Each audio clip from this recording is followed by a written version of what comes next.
Alright, got another day to work on the hot rod. And guess what? It's snowing.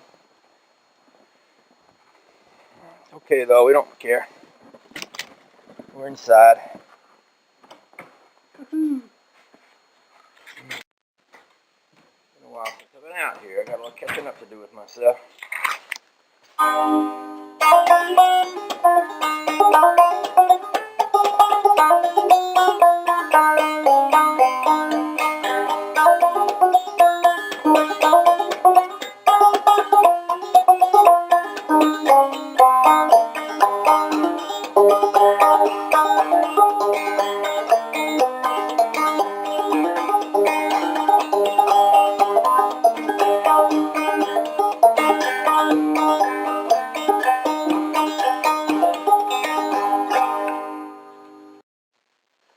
Okay, here's a little update on my quick and dirty engine dolly. Basically what I've done is, I already had the wheels set up.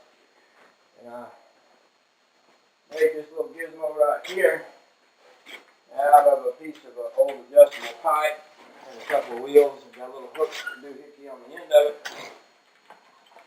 The idea is I can come up underneath this here, find that hole in there, lift this up and just ease this along.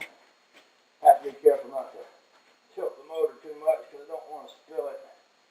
But I think I can handle that pretty well. A lot easier than almost anything else I can think of to move a motor. Alright then, y'all have a nice day.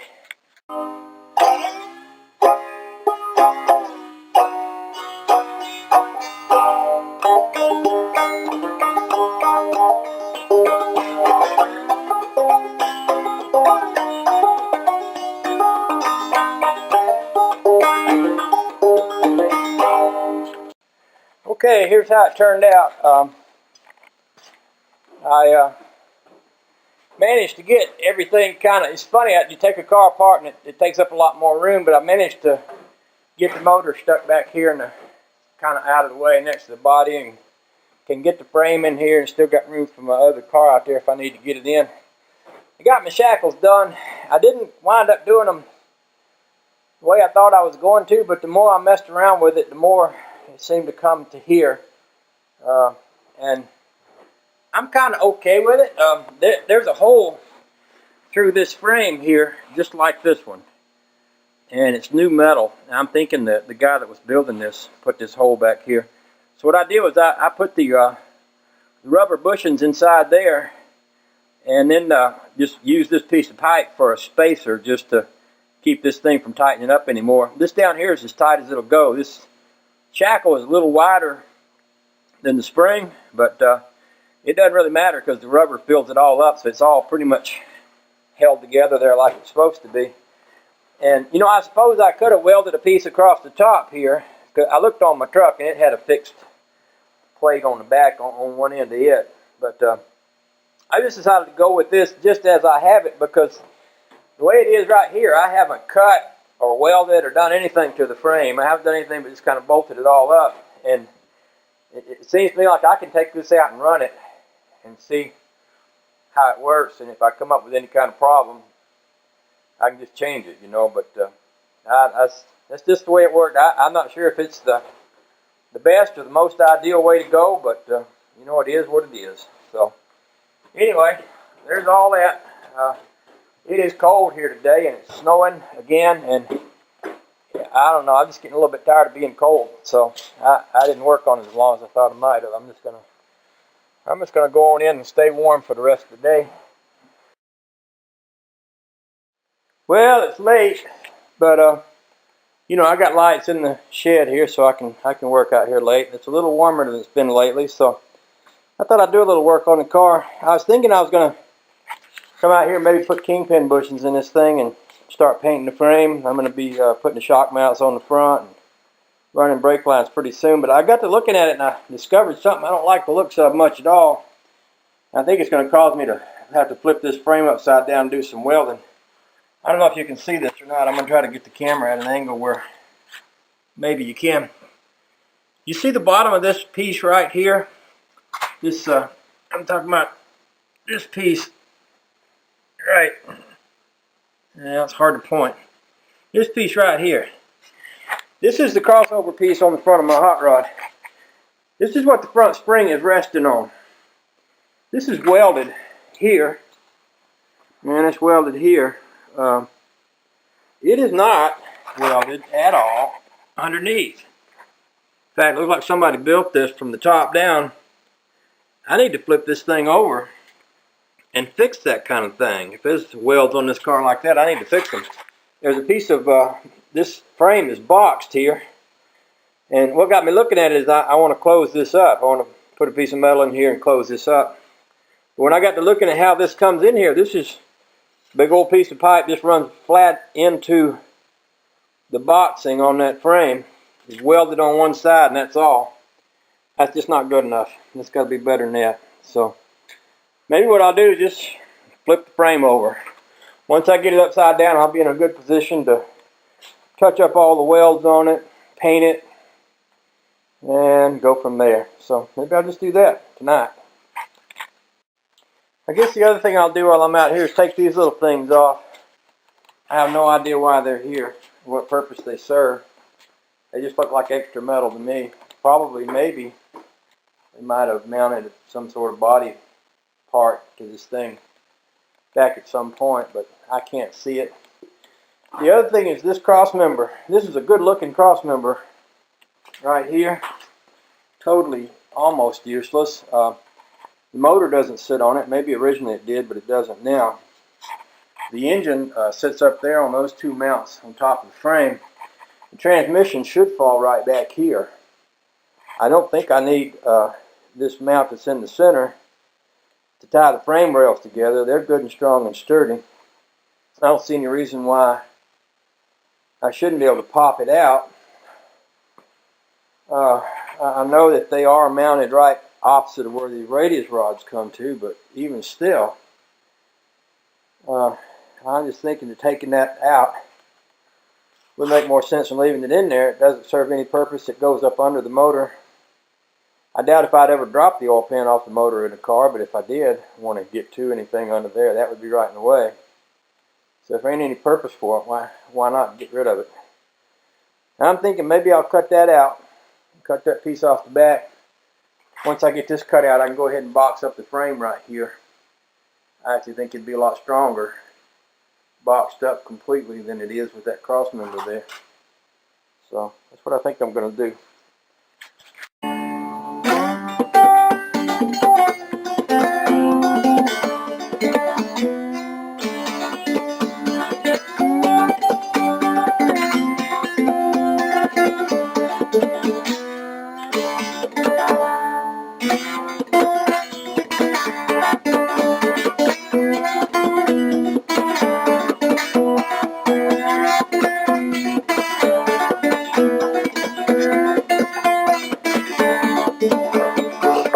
Okay, there she is. Frame's upside down. The crossmember is out. Those funny looking pieces of metal back there are gone. This actually looks pretty good. John, who I got this from, said his dad built this frame. He did a pretty good job. I'll have to hand him that. There's a few unfinished spots on it, but you know, that's the way you make a hot rod. You do what you can do, and then you do what you need to do, and then you do some more, and eventually you get it all done, I guess. By having this upside down, this is a perfect place for me to fix stuff like this. I'm going to put an extra brace across there and tie that up real good. I want it to be about as solid as any part on the car. Same way back here, I'm looking at things like this. A heck of a big crossmember in here. I don't know if it's necessary, but since it's there and it don't hurt anything, I'm going to weld the back side of that up good where that isn't welded. Same thing, a little body bar back here that the body kind of curls around when it's in place. That's not welded on the bottom side, so while it's upside down, I'll weld that. Once I get all this stuff welded up, then I'll flip her back over. And the other thing I'm going to do while it's upside down is I'm going to paint it, because it's hard to paint up anything that's upside down. So once I get my welding done, I'm going to paint the whole bottom side of it. Then I'll flip it back over And we'll work on the top side of it. So, oh, this is a good place for me to work on some of my own welding work there. Look at there. That could use a little touching up right there. Maybe a good time for me to look at these shocks. They got to come off. I got to replace those. So, probably a pretty good time for me to get that loose and everything. So, that's a pretty good day's work waiting for me tomorrow. See, there's another little spot that could use some welding. Almost anything that's welded on here can use some touching up from the bottom. I don't know if this cross member is going to stay here. Depends on where the tail shaft falls on my transmission. I don't have it yet. Yeah, see here these radius rods? That's another spot. A little welding will go right there. So, tomorrow morning I'll come out here and I might pop this front end right off. Set this thing up on a couple of barrels and weld her all up and down good, and then start piecing it back together. But that'll give me something to dream about tonight. Y'all have a nice day.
Okay, here's a little bit more of what I did today.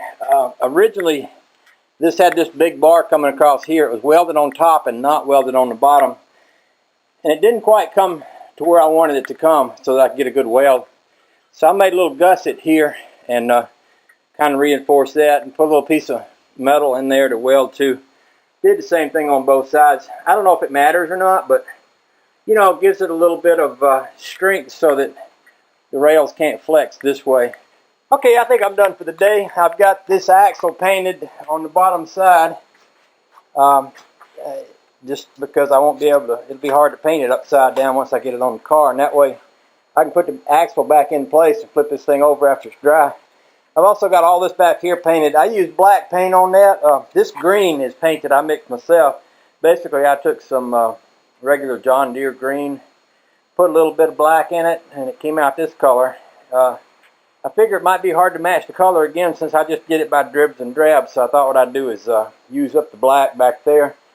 Nobody will really ever see this part, and even if they do, so what? I saved enough of this green to do the front part, because that will be the part that will be seen. I particularly like that color because I think it goes good kind of offset with the wheels, and also the grill shell has that kind of a green blue chip paint kind of thing to it. I'm not going to paint that, but I thought it'd just look better on that frame. Let's see what else. I got my gussets in place. I guess that's about everything. I think I've already showed everything else I've done here. So I'll go to work tomorrow and try to make a little money to pay for this paint, and then come back another day and we'll work on getting her back together.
I've had the hot rod all tore apart here in the floor, upside down, welding on it and painting on it.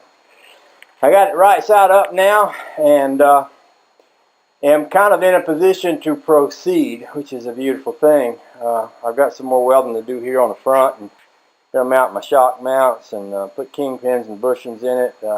Gonna plumb my brakes and do all that fun stuff. But I tell you, just having it where you can roll it around in the garage is a really big deal.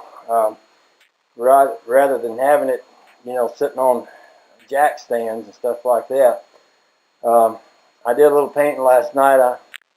That rear end was already painted green. I just painted it the green that would match these wheels. I also painted the back wheels. They were old Chromaverse 8-inch wheels, and I debated on painting them, and I finally decided that I'm going to run them at least for a while, so I might as well paint them up to match the ones on the front. So got that done. So here we go. We're on our way with the hot rod here. Got more work to do, as always. I guess I'll shoot a little update on the hot rod. I got this transmission. This is a T5 that someone gave me the other day, and I got a yoke to go in the back of it, but this thing was so dirty that the yoke wouldn't go in there. I got it in there a little bit, and it was just stuck because there's so much crud in the thread. So I squirted carburetor cleaner up in here and turned it with the tail shaft facing down and let it drain out, and then worked this thing in and out until I got it where it would go in there smoothly and come out. Because when you put the drive shaft on, you want to be able to slide this up in here, and then you know, put the back part of the drive shaft right to the rear end and kind of ease it back a little bit. You don't want it to be stiff. So I got that part worked out. I also got a shifter to go with it that fits right down in here about like this. I'm gonna grease this all up in here, make it where it's nice and slippery, and get this bolted on. But I may not bolt this on until I have it in the car, just because having this sticking up makes it a little bit harder to get in there. I've run it through the gears manually here. Actually, it's in reverse right now. You know, just by moving the shifter in here, everything feels fine. I haven't taken the transmission apart. I don't really feel the need to. You know, if I could hear gears clashing and cranking, or if I could feel something rough when I turned that, I might pull it apart. But you know what? I think it's probably going to be okay. So I guess that's about that. We'll see what else we got to work on today. I don't have my axle back, so that's kind of the next thing I'm waiting for. What I might do, what I'm thinking about doing is, I might just set the frame up here and paint it. Let me just turn my camera so you can see what I'm up to with it. I thought about just making it into a rickshaw. It's actually just about right for that right now. Just a joke. I'm just joking. But what I think I will do is, probably since I can't do anything else without my rear end, it might be a good time to paint this frame. I've also got a little bit of welding work. Not much, but just a couple of spots since I've turned it over. I can do that little bit of welding work there, so I might work on that today. We'll see how it goes. Okay, here's another little video update. The transmission in my hot rod is a 1957 Ford 9-inch rear end. It takes this well, it has a yoke on it that looks like this. There's no little rings to slip the U-joint into like there is on, I'll show you over here, like on the back of this transmission. You've got those little things there where you slide the universal joints in both sides of those and put a pin on them. This Ford has this other type of setup. I just about lost my cap there. Let me get it. And I was wondering how the heck this would set up. I even took it to a friend of mine who runs a junkyard, and he was describing some kind of setup that didn't make a whole lot of sense. But I went on eBay and I found somebody that had a U-joint for a 57 Ford listed. It came in this box, which just delights the crap out of me because it's obviously old. It says McQuay and Norris, piston rings, piston pins, valves, bearings, bolts, bushings, water pumps, wheel suspension parts, etc. And it's It's actually a box for piston pins, which is kind of interesting. It's got this old cellophane stuff in it. But I got this bearing, this universal joint. It says made in the USA. And see how these things are made? They're not like, nowadays you get a universal joint in all four corners, or like this little round part. But this one here has these two little funky ends that match this funky end right here. And that just slides right into place. You kind of press this up nice and tight. See how beautifully that fits? The 1957 Ford universal joint. It's threaded. So I put my screws in from the back side, bolt that in there. Find the right drive shaft to go on this side. You'll notice that these joints are notched. So what that tells me is this will have a universal joint that you'll push these pins into and then push them in tight and then put a pin, a C-clamp kind of deal on either side of this to hold it in place. I just love this old stuff. It just tickles the crap out of me to get an old part in a box like that. I've got some tune-up parts I bought for this thing in the house, and they came in the old original boxes. Something about that just tickles the daylights out of me. Now I've also got my clutch here. I just got off the phone with the guy that's going to be building my flywheel, and he said he can have that ready in about a week. I'm still waiting to get my front axle back. I think what I'm going to do is get out here and paint this frame all up. I got to get some perch pins for the front of that axle to put the radius rods back on there, but I'll get that. So anyway, I just thought I'd share all of that because it was interesting.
Alrighty, I got my shock mounts made. Let's talk a little bit about how I did it.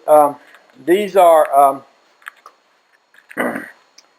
this is an old drilling bit from the limestone quarry out behind my house. When my neighbor was hauling a bunch of steel off to be sold for scrap. I found this in the pile and just grabbed it because I felt like it was too good to take away. It's six-sided. I put the sharp side toward the front. I cut it at an angle to fit, and I put these on here with screws. I didn't want to weld these things to the frame and have them sticking up. I don't know why I just didn't. So instead, I drilled this out and tapped it and put a couple screws down here and then welded that to a plate, which I can pull off. Eventually, I'll paint all this stuff. Up here, I used I had a couple of 9/16 inch wrenches that I had cut to use somewhere else I never did use, so I wound up putting them here to hold the ends of these shocks. These aren't tightened up yet because there's no point in it, because I'm going to be taking it all back apart again, probably 15 more times before I get finished. I welded up my front end. This might not be the prettiest thing in the world, but it's strong. Used to it, didn't have hardly anything holding this on. So basically, I think that's about it.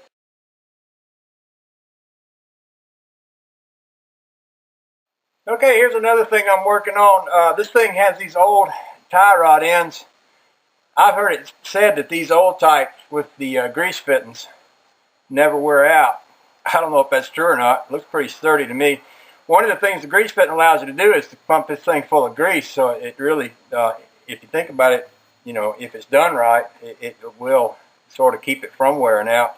These don't feel too terribly bad. I just put new grease zerks in here. I'm going to pump a little grease into it. In fact, I could do that right now. And, you know, if it greases up good and if it looks pretty good, I might just run these rather than go out and spend money and effort to buy new stuff. One of the things I try to do here is to just not spend money I don't have to, because I have enough money to spend on this thing just with going with the basics, you know. So I can see the grease starting to ease out of this now. See, the grease came out the front side. Now this thing is riding in a little pool of grease. I can push this little rubber piece back into place. I like that. That's the way I wanted it to look. I'm going to do the same thing on this side here. A little bit hard to do this in front of the camera where you can see it, but I know a lot of people are curious about this project, so I try to show as much of what I'm doing as I can. And I know sure as the world somebody's sitting out there and saying, that's dumb, you ought to go out and spend a few bucks and get new ones. And that's alright if you're thinking that, you know, you build your own car, buy what you want for it. In the meantime, I'm going to do what I want to do with mine. Now you can see there's a little bit of grease just starting to ease out of there. Pushing out some of the old grease. It's kind of interesting. It's good though. It's what I wanted. So I'm liking that. This is my, I think this is my rod that ties, you know, both the front wheels together. That feels good. And that feels good. That firmed that up real nice. So this will go across in the front of the car from spindle to spindle. Basically, this is, you know, turning these things is how you would set your toe in. I might get into that at some point, but we're not going to go there today. Anyway, just sharing my work as I go. I went over and picked up the axle for the Roadster tonight. There it is right there. It's in a few pieces and parts. I'll put that all together though this weekend.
People have been saying that they wanted me to do a hot rod update, so I'm going to do one. Here is the state of the nation right now. If you look on the floor, you'll see a pile of parts, disc brake parts, etc., etc. Here's some more over here. Basically, what happened is I was going about the process of trying to do kingpins and bushings on the front of the old girl, which meant taking the axle off. If you look at that right now, that's where she is at the moment. The way it worked out, well, I'll just show you. Alright, let's talk a little bit about kingpins and bushings. These are pretty much wore out.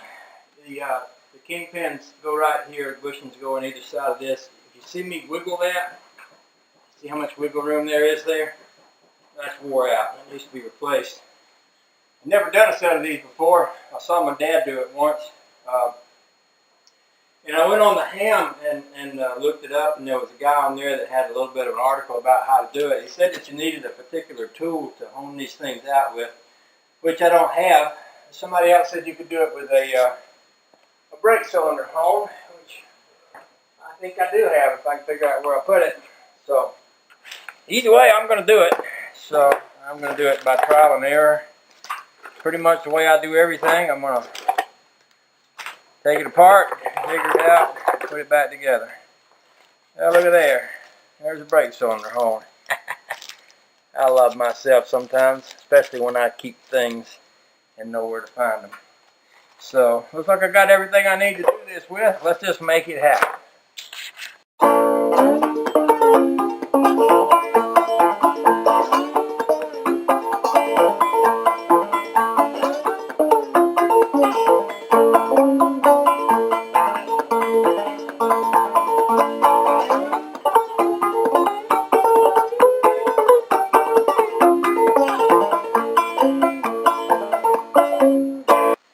Okay, after all that work, what I discovered is that it's pretty doggone hard to get the kingpins and the bushings out. Well, to get the old ones out, I might could have got the new ones in if I could have got the old ones out.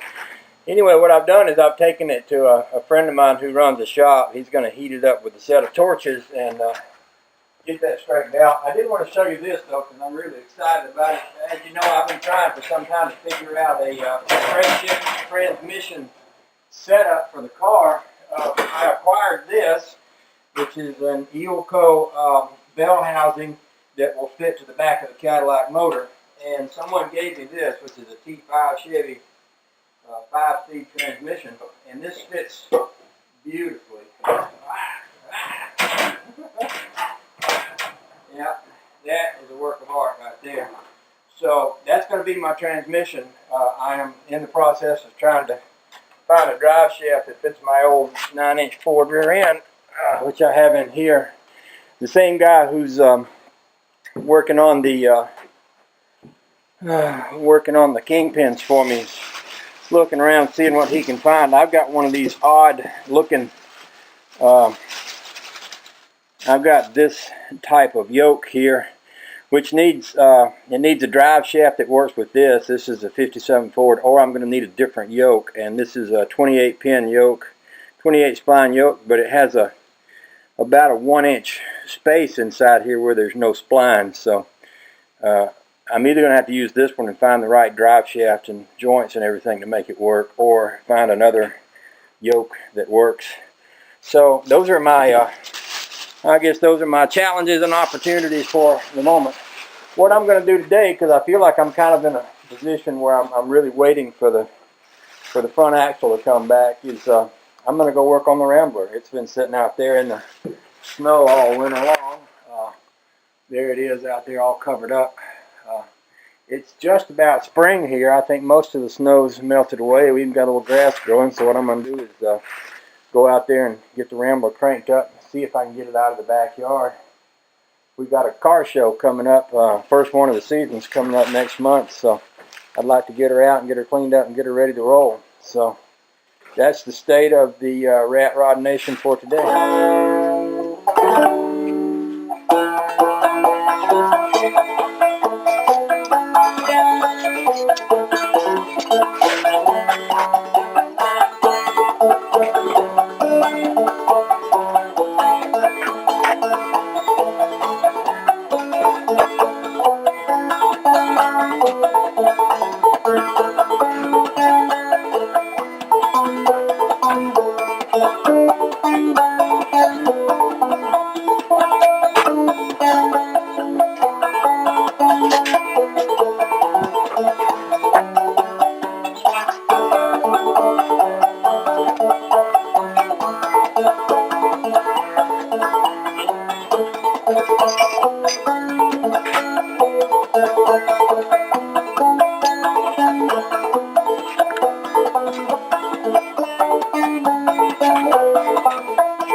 Well, I got home this evening while we still had a little daylight, so I went ahead and painted this front axle, and also painted the spindles, and my shock mounts. They're hanging over there on the side of the vise, and the front of the frame up to the point where it'll go up under the cab of the car and you won't see it.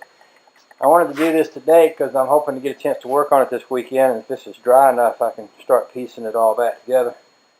I like this because having taken it all the way apart, I can see where a person could get a car all the way apart and just lose the vision of what it's going to look like and kind of get disgusted and quit, because it looks pretty sad when the pieces don't resemble a car anymore. But you know, it's kind of nice to have it back together, because looking at it just like this, I can see it. I can see how it's going to look and how it's supposed to look, and that's what I like. So anyway, we're coming along. I'll work on it some more next time I get a little. Maybe if this was greased up good, it might be pretty good. The one on the other end, you know, had a grease fitting, and I put a new one in there. I'm going to grease that one up. And interestingly enough, this one is actually made. This is the whole shaft. If you notice, this one is put on with threads, but this one isn't. This whole shaft has this tie rod end built into the end of it. This is the steering shaft. So I definitely want to save that and use that. That's part of the old original equipment, I believe, or something pretty close to it. I might, like I said, I might just take this one and drill it out and see if that can be threaded. If it can be threaded and I can get a grease fitting in there, why not? I mean, it's worth a shot. Don't cost much.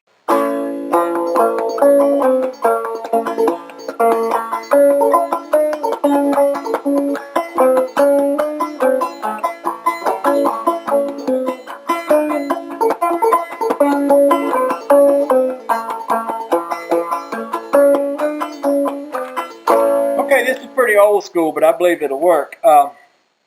What I've done, like I was saying before, is I drilled the hole in the end of this. I went to tap it out so that I could put this grease fitting in here, and it turns out that I couldn't find my smallest tap. And you know, I probably broke it somewhere along the way. So basically, and today is Easter, so the parts store, I mean the hardware store is closed, and I can't go get one. So what I'm gonna do, this is pretty old school stuff here, but I'm gonna make up a makeshift tap. I'm gonna take this screw right here. I'm gonna trim the end of it so it's a little bit pointed, and then I'm gonna cut a ridge in it so that when these threads go down in there, they'll start to cut. This is pretty unprofessional, but I believe I can do it, and all I need is enough thread to get this grease fitting to go in there, screw in there a little bit, and hold the pressure of a little bit of grease. I believe I can do it, and I'm gonna. You just watch me.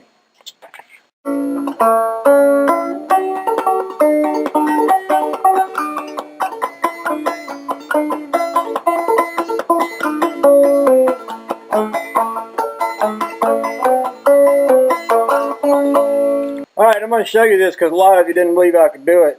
What I've done is I've tapped this out using a screw. And the way I did it is I took my little grinder and I cut the screw down.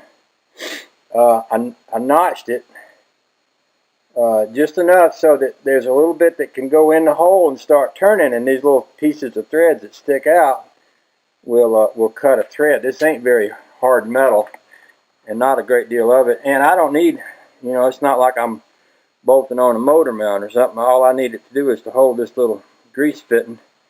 So basically what I've done is I have manufactured up a makeshift tap to thread the threads here so that I can get this to go in. And I wanted to show it to you so that you could, look at there, ain't that pretty? So that you could, you know, if you're out on a, say an Easter Sunday working on your hot rod, and by the way, there's nothing sacrilegious about that. If Jesus was around, he'd be building a rat rod too. I have no doubt about that.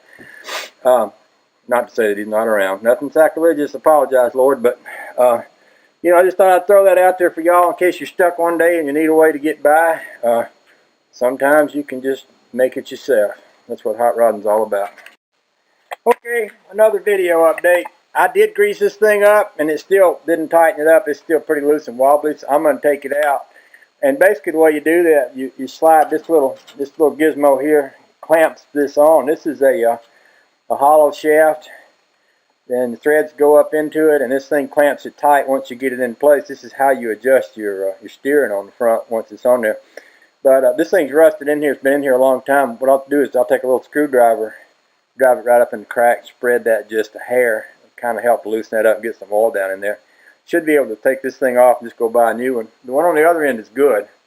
It's good and solid. I like it. So anyway, I didn't want to lead you to believe that after I went all that work that it actually did work, because it didn't.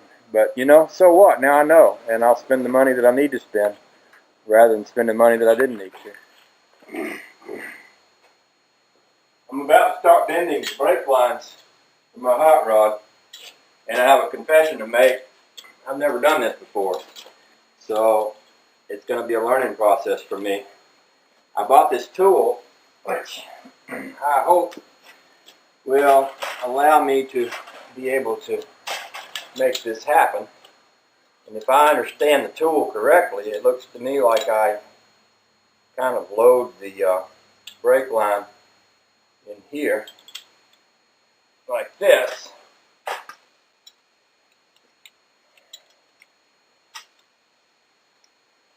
And bring this part down, and as I turn this, it will bend the line. So here's the first test. We'll see if it works. Oh, look at that. Look how pretty that is. Ooh-wee. Look at that. Look at that. Look at that. I'm going to be a brake line dude. Up here in Maine, brake lines rot out quickly because of all the salt on the road. Probably the biggest reason cars fail their state inspection up here is because of brake lines. So it's obviously something I wanted to master. But for the sake of the hot rod, especially, my thinking is come out of here and go. I'm going to have to design a brake line system here, but oh, that's going to be sweet. That is going to be just honking any way you go about it. Woohoo!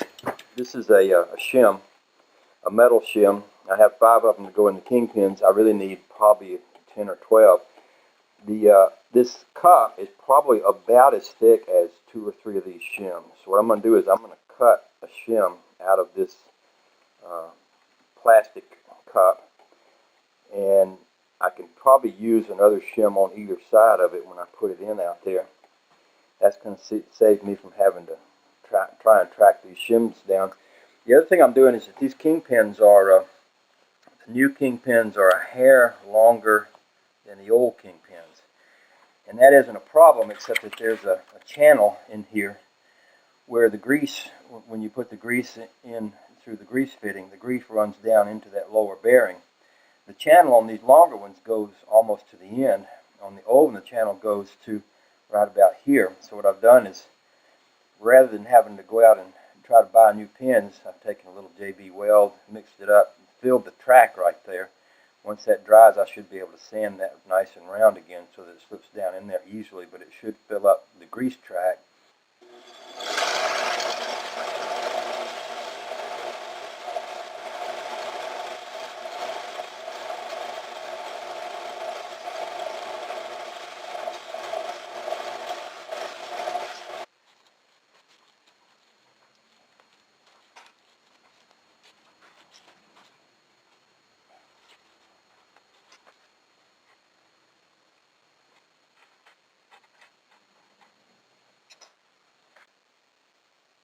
I'm going to talk a little bit about how kingpins and bushings set up.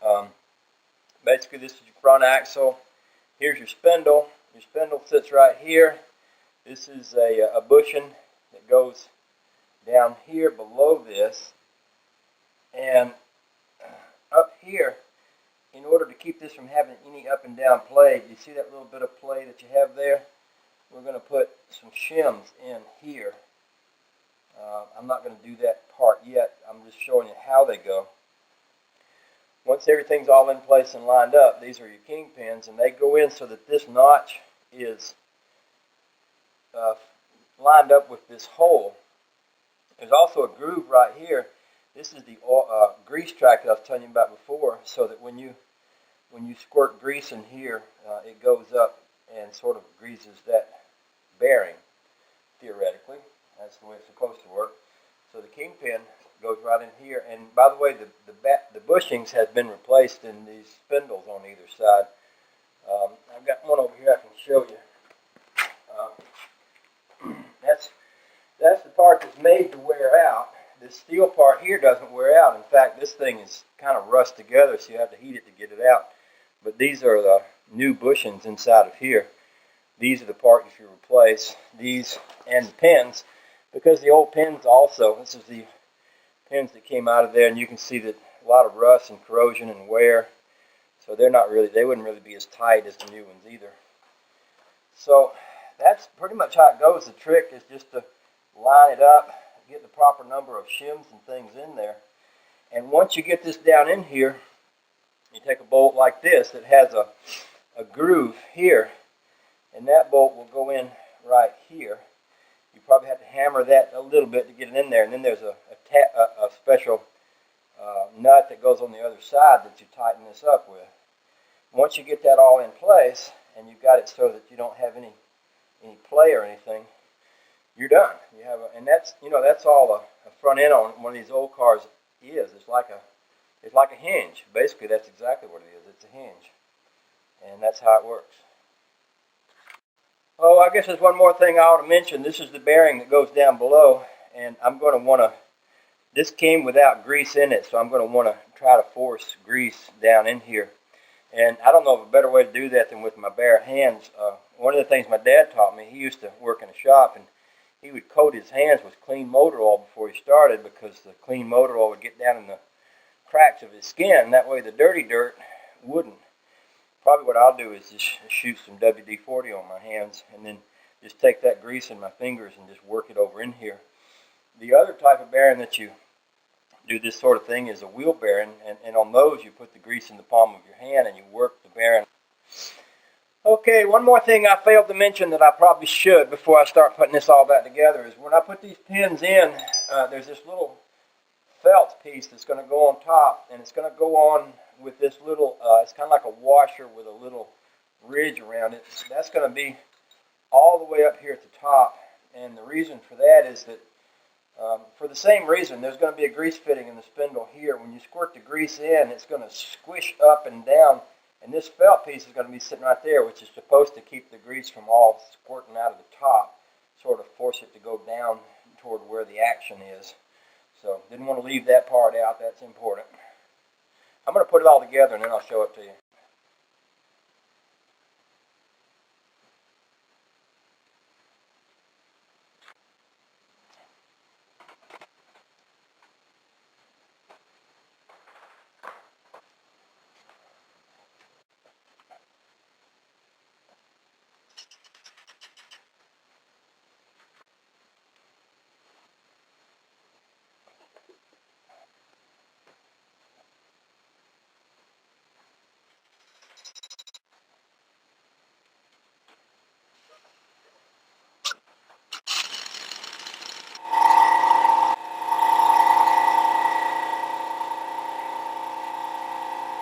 Okay, there you go. That's in there nice and tight. See how that pulled up? Nice and flush there. And this is good and sturdy. There's no play in it. There's no wobble. That's perfect.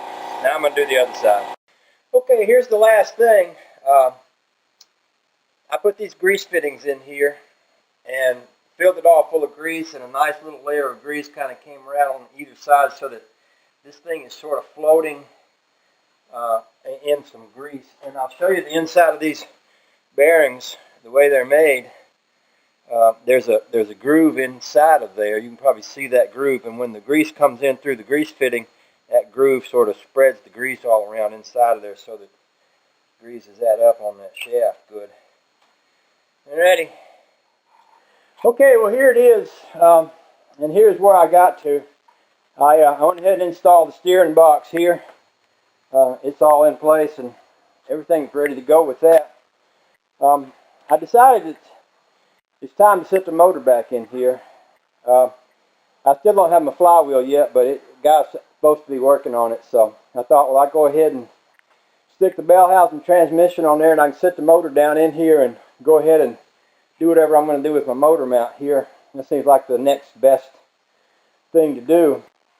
I'm going to paint this frame and stuff, but I figured I'd wait till this evening when I get through working on it and then paint it so it can sit and get dry overnight in the next couple of days. But that's what's happening next. This motor's going back in. We'll set the transmission in place, and then it'll start to look like a hot rod a little bit again.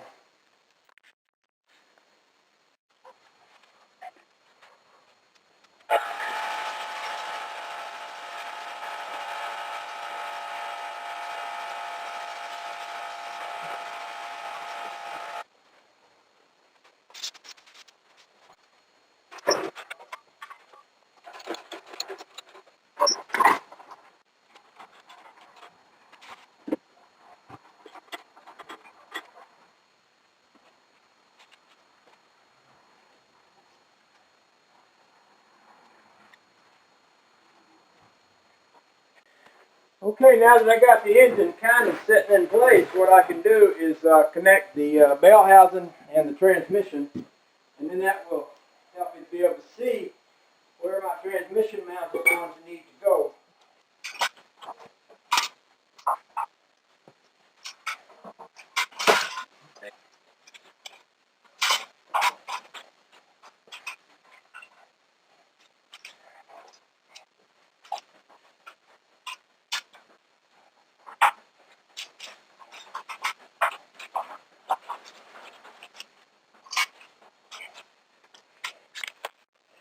Okay, that's the axle's in place. I'm going to put the bolts through it and attach it.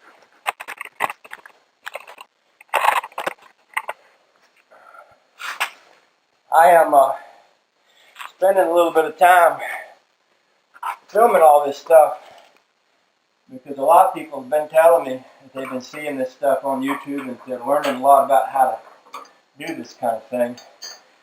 So I figure if I film it and you can watch it, it'll help you learn. Now there's a pin in the top of this axle, and there's a hole in this suicide mount, and the pin needs to go right up in the hole. That's what I'm doing right now, is trying to line that up.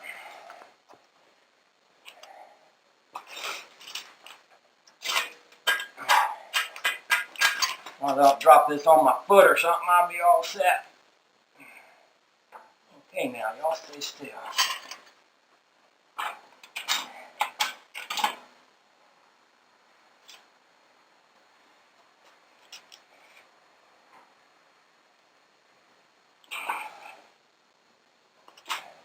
A little bit hard to line up. There it is. It's in place now. Okay. So then the bolts go up around the spring, these big shackle bolts. And let me go find the nuts that go on them. Alright, I figured I'd get you at a little bit better angle where you can see this. This thing came with this plate that was made for it that looks sort of like an old iron cross or something.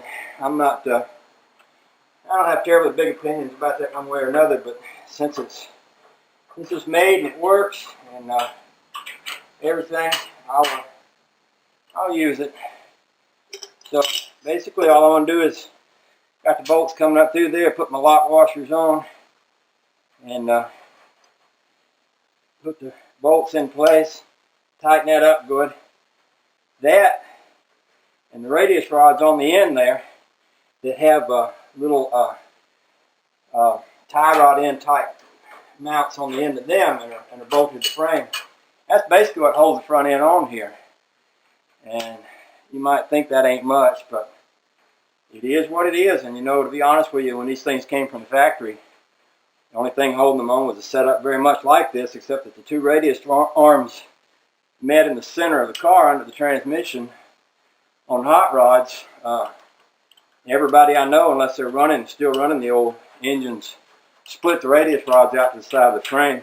When I was a kid, I used to read a lot of magazines, and they'd talk about how splitting the rods messes up the center of the car, and if you're going to split them, you should build an X in the middle and have the transmission sit on that so that you maintain that contact with the center of the car. The rear end used to do the same thing. And I've had a few people write to me and say, you know, build a ladder in there and do all that. And I might do it. I'm going to, once I get to that point where I'm looking at the transmission and the way it's going to mount, I'm going to consider either doing something like that or, I've got a box frame here, so it's wicked strong, and strength isn't an issue. It's not going to be an issue. But I don't know. I'll look it over, and I'll make my mind up when I get around to it. I've still got the old Crossmember that came out of here, too. And so I have that as an option. Let me get an air wrench, and I'll bolt this thing all up.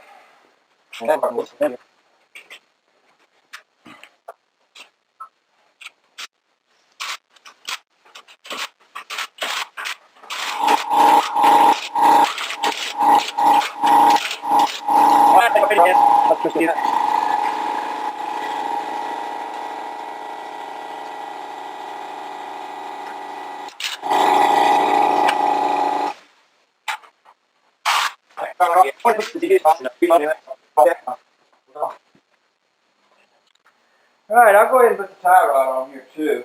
Tie rod, steering rod. Well, it's not actually the steering rod, it's the rod that runs between the two spindles on the front to make sure that when one of them turns, the other one turns.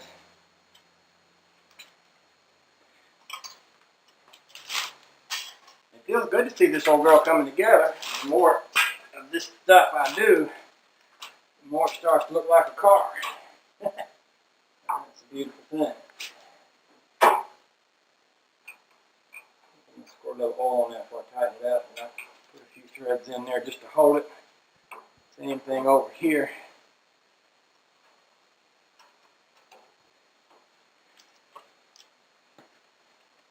A little good old WD-40 on there.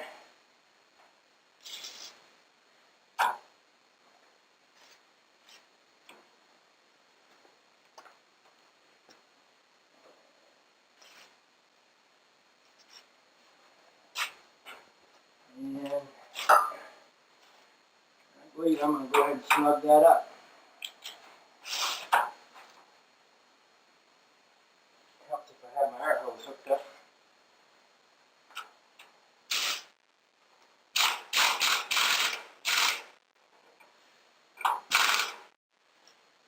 That's beautiful. Oh, wrong size.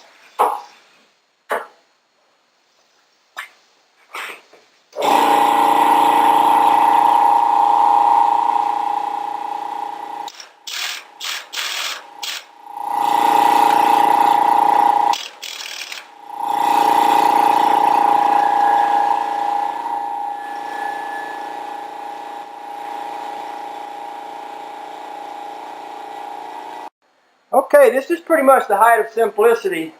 The way this works is you've got a spindle here with an arm that comes back. The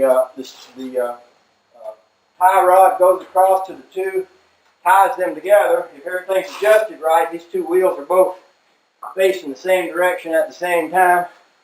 That might be true. Sometimes they curve in a little bit. That's what's called setting your toe in.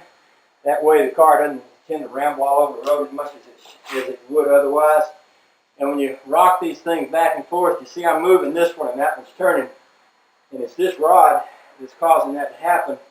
There's got to be a third rod when I mount my steering box here that's going to come from here over to the end of that one. And that's going to turn that. Okay, for my next trick, we're going to fix the radius bolt. Let me show you what I mean by that. This is the one on the side that's good. This is actually a bolt that goes all the way through here. It's tapered on either end so that when you tighten this up, it pulls this down good and snug on the axle. This one's in good shape. And these are spring hangers. Back in the old days, the end of this would come out and curl up, and this thing would be facing in the right direction so that a spring would actually hang on that. I think this one's been out or turned or something. It's fine the way it is. It looks kind of interesting. I'd rather have it than not. I found some that I could buy, but they're different. They're just made different.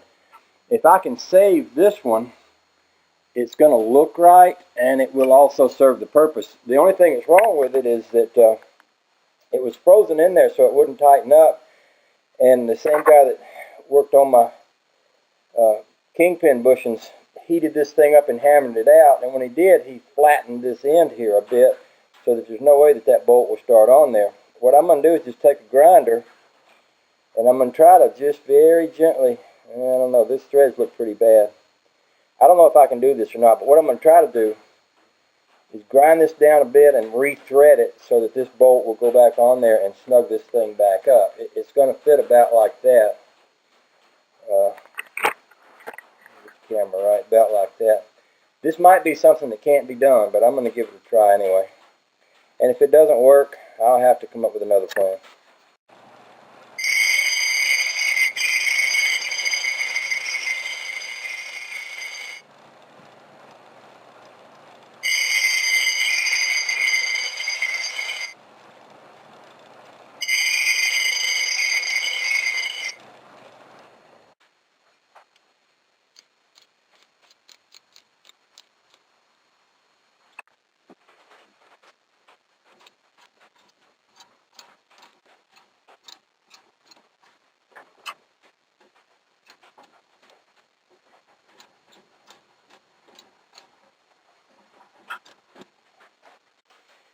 I think this is going to work.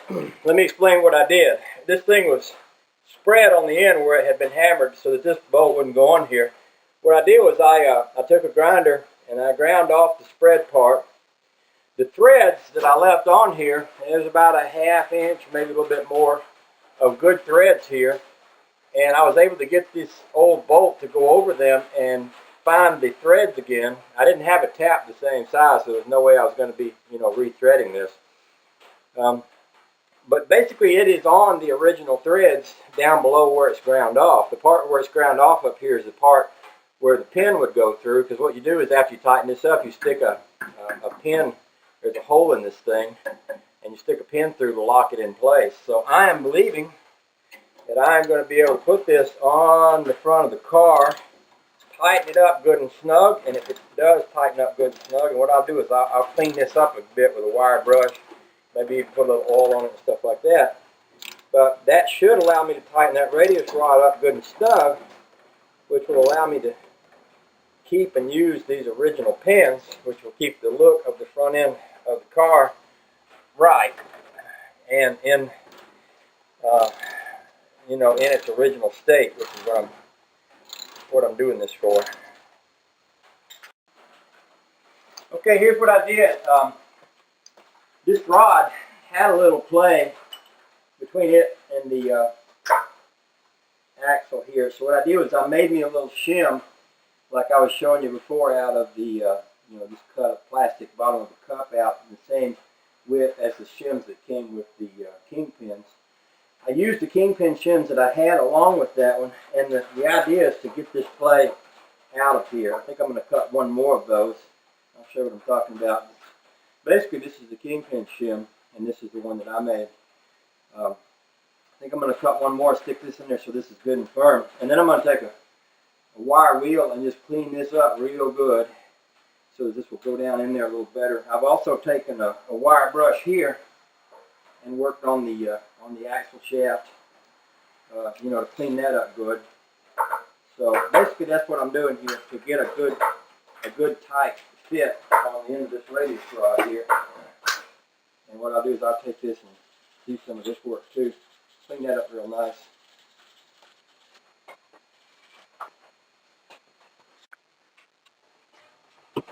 That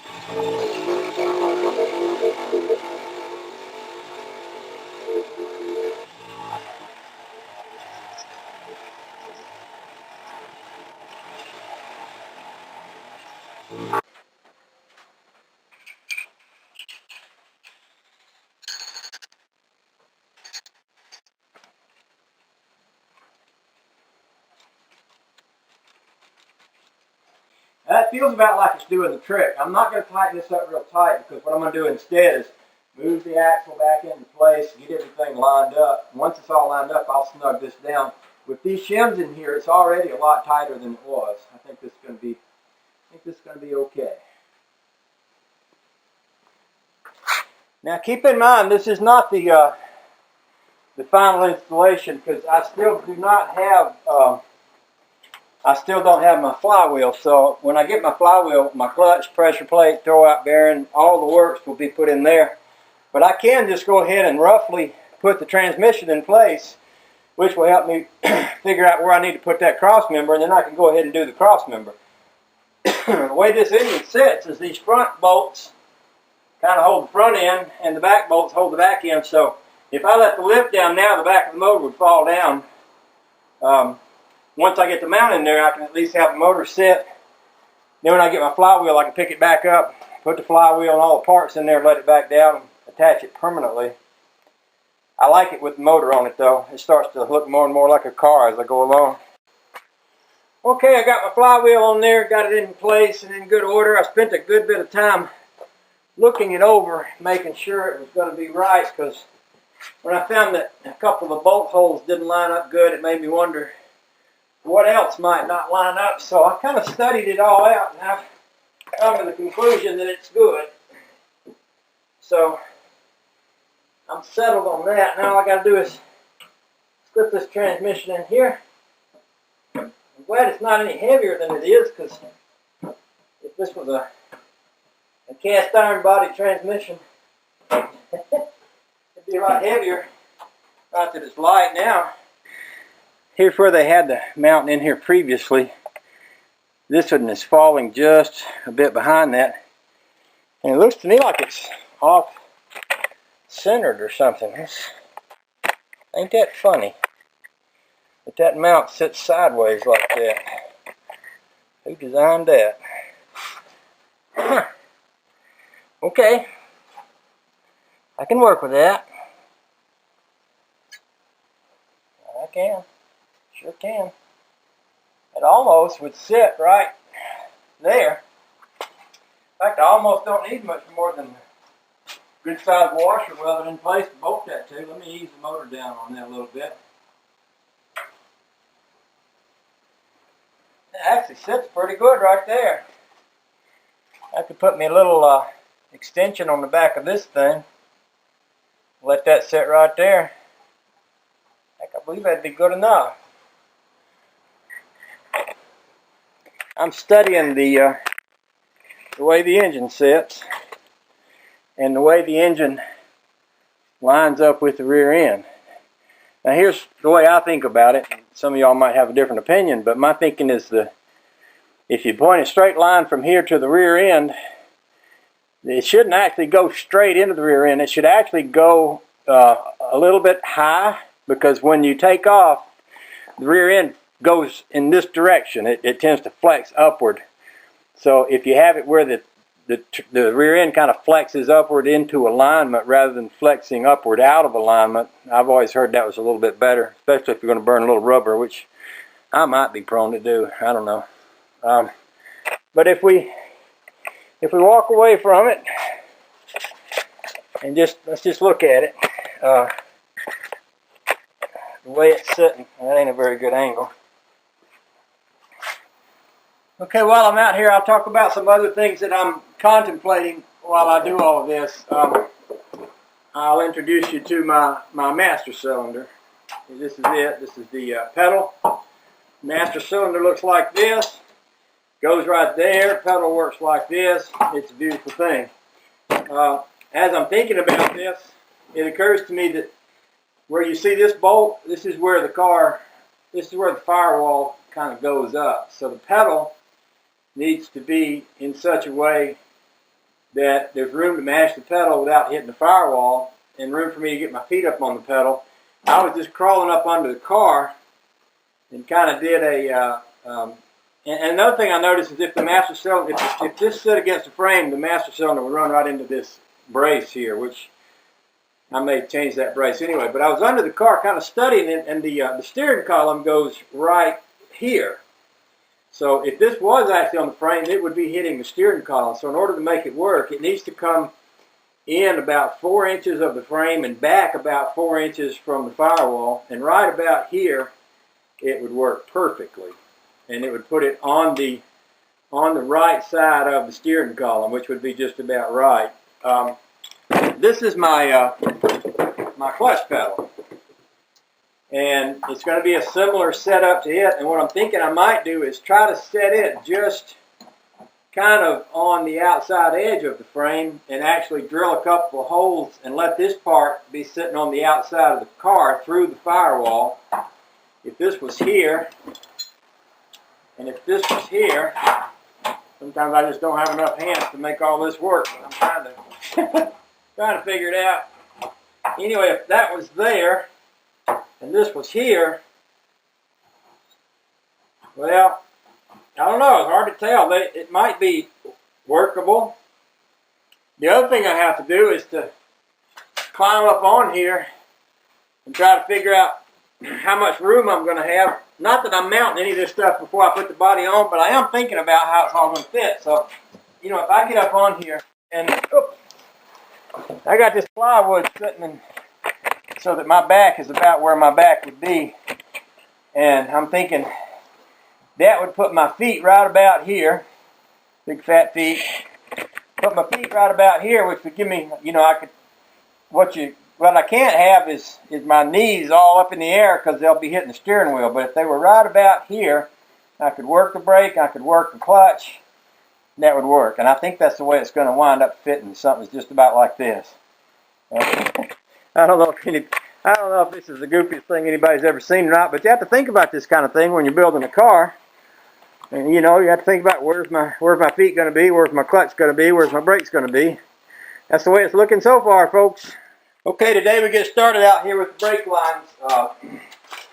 I am going to pull this radiator off and bend my line so it comes out of here, goes down under the radiator, comes up over there, and then there's going to be like a T over here, so that I'll bring this other brake line in and into the T, and then we'll go back down the frame toward the body of the car, which is where the master cylinder will be. First thing I need to do is get the radiator off here. I'm pretty lucky. My radiator, grill shell, headlights, and everything are all pretty easy to manage. They're all together in this little sort of package form, which allows me to lift that off the car, set it safely out of the way so that I can do my work here and then put it back on when I'm through. Okay, I'll go ahead and shoot a little video. This side is basically all set. I have this little spring stuff that I can slip over here, and then I've got a clamp that I can put right here. This goes down and under the, this will be under the radiator and over to here. What I'm doing right here is someone on YouTube clued me in that these things need a double flare. The first flare is used by putting a little piece of something like this into the end of the pipe and then flaring it down flat and then taking this piece out and then doing a second flare with this right into the end of the tube. That's the process I'm working on here right now.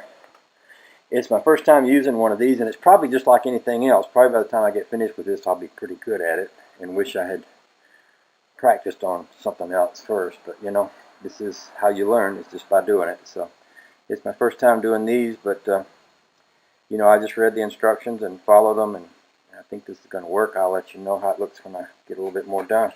Okay, here's a few tips that might help. Number one, don't flare your end before you put your little brass piece on the other side. If you do, you'll wind up cutting it off and starting over. Okay?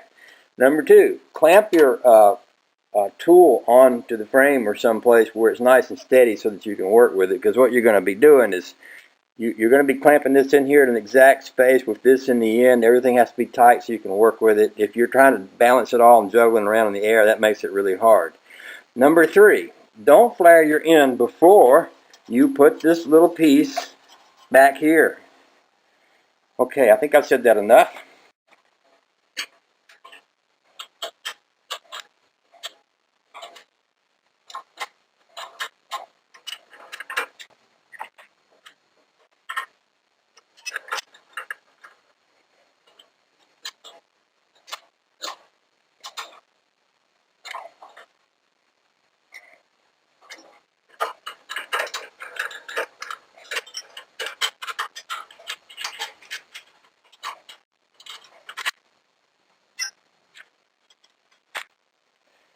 That looks to me like a real good flare.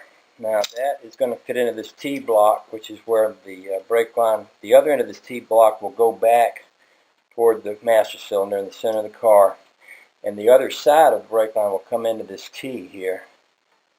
And I want this T-block to be sitting up like this. So I'm going to get me a couple of half-inch wrenches, tighten this up, and then tuck it up under here with the idea that the other line will come into right here, and then I'll strap it down to the frame somewhere there. Okay, the front brakes are in line. Here's where it comes out of there and goes down in front of that radiator. I don't know if I get the light exactly right there. You can see that. Goes down in front of the radiator. It comes across underneath on this bar, comes back up, and comes out just behind the radiator on the other side into the T. And then it runs back toward the back of the car. The next thing I'm going to do is put the steering box on, because right now I have this brake line running through the mount for the steering box. I might need to move it and run it on top of here. If I do need to, I can just unscrew it right down there and move it up here. But if I had it inside here, it'd be less likely to get banged, you know, if anything was going on around here. But I have to mount my box, and I've got a new box. This is the box I have is a 57 Ford steering box, but it's a new one, and what I mean by that is the old one was shot, so it's in a lot better shape than the old one. So I'm going to get it mounted up here, and then I've got to do the rear brakes, but to be honest with you, I don't have anything in my rear brakes. If you take these drums off, it's empty inside. I've got to get shoes, and I've got some springs, but I've got to get pins, and these old brake cylinders, I don't know if they're savable or not. I was thinking I could, if I can get this old brake line out of here, I could go ahead and mount my new brake line into that one, with the thinking that I'll either rebuild this cylinder or I'll get me a new one. But I don't think I'm going to tackle that right yet. I think I'm going to go ahead and put the steering box in place, and then maybe move back here and work on this a little bit more. Well, welcome to Shade Tree Engineering 101. I am inside the cab of the rat rod. What I've done is I've attached this this level to simulate the frame rail. The frame rail on the car sits on this mount right here, and on this mount right back here on the back. So what I'm doing is trying to figure out the placement for the clutch pedal. Let me see if I don't know if I can set this camera in a place where you can see me or not, or see what I'm doing. But what I'm thinking here is that you know, where I want the pedal to be is just inside the steering column. This pedal is designed so that this part, the top of this, will be flush with the bottom of the floor. In other words, the floor will kind of come over this. My master cylinder will come back from this part right here. So I've got a mechanism somewhat like this. I want the pedal to be to the right side of the steering column. What I'm doing under here is kind of trying to find the measurement to decide where it's going to go. Because what I'm going to want to do, I think, is go ahead and install this thing while the car is not on the frame, just because it would be so much easier for me to do that. So I've climbed up under here with that, and with some tape measures and this and that, with the idea of trying to figure this all out. And what I'm measuring from is the bolt hole here that goes through the body down into the frame of the car. Gives me a point of reference to start from. So if I start from right there and I bring this up here, I keep running into things I'm trying to do that take more hands than I was born with. It's pretty darn close right there. If I go, see, this pedal won't go more than about that much. So if I go so that the front of that is under there about 2 inches, and at the curve, this pedal comes out to about, let's say, 16.5. And I can move that to the frame, and I can figure out this pedal. That might not sound very exact to some of y'all, but I know what I'm doing. He said. Now here's the other thing I've got. This is a clutch pedal. Problem with this clutch pedal, it's not exactly designed like that brake pedal. It's got this little gizmo sticking out on the back. If it goes on the other side of here, and it looks to me like it would sit right up on the frame. So let's just test this out. See if it don't fall off or something. Okay, that'll sit there. So with that sitting there, and with this sitting about here, that would be a little funky because it'd be a little bit harder to get my foot on that pedal. It would actually be better if this pedal, if this cylinder on this pedal went through the firewall so that it would sit about like this. And that may be exactly just about how this thing winds up getting mounted. See, what I can do is I can take this off, drill these 2 holes out in a circular hole right here in the firewall, and then pass that through the firewall, bolt the back side of this right to that, and then the bottom side right down to the frame. And I believe that might be a pretty good fit right there. It would put it just on the other side of that steering column, and I'm thinking it just about the right height. Let me set that up there again just to see how high it is. Yeah, I'm thinking if that was moved forward some, they would both be at about the same level and about side by side. I think that would work. I'm going to move all this over to the frame now and just look at it and see what I think of it from that angle. Okay, here I am with my pedals and tape measures and all this fun stuff. This is my reference hole. This is where the body's going to bolt to the frame. And the way I was thinking this through was something about like this. In fact, I think it was something about exactly like this. And then I was picturing the pedal to be mounted right here. The back side of the pedal right about here.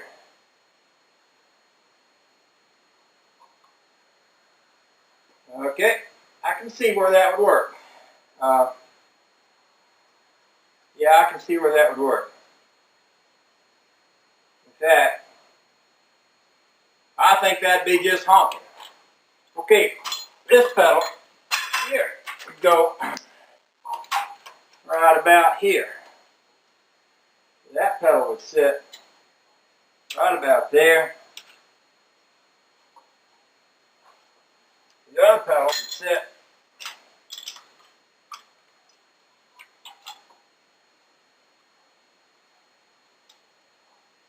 right about here. That's pretty close. And then the steering column would go down between the 2 of them.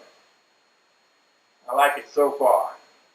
The other thing that's going to be going on here is the I tried messing around with a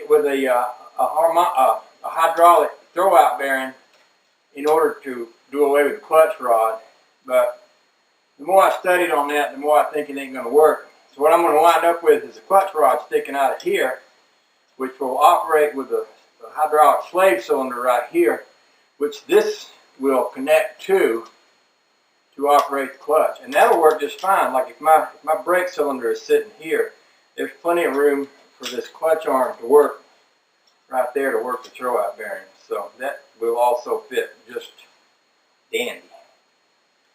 I think what I'm going to do is double check my measurements again and then build this part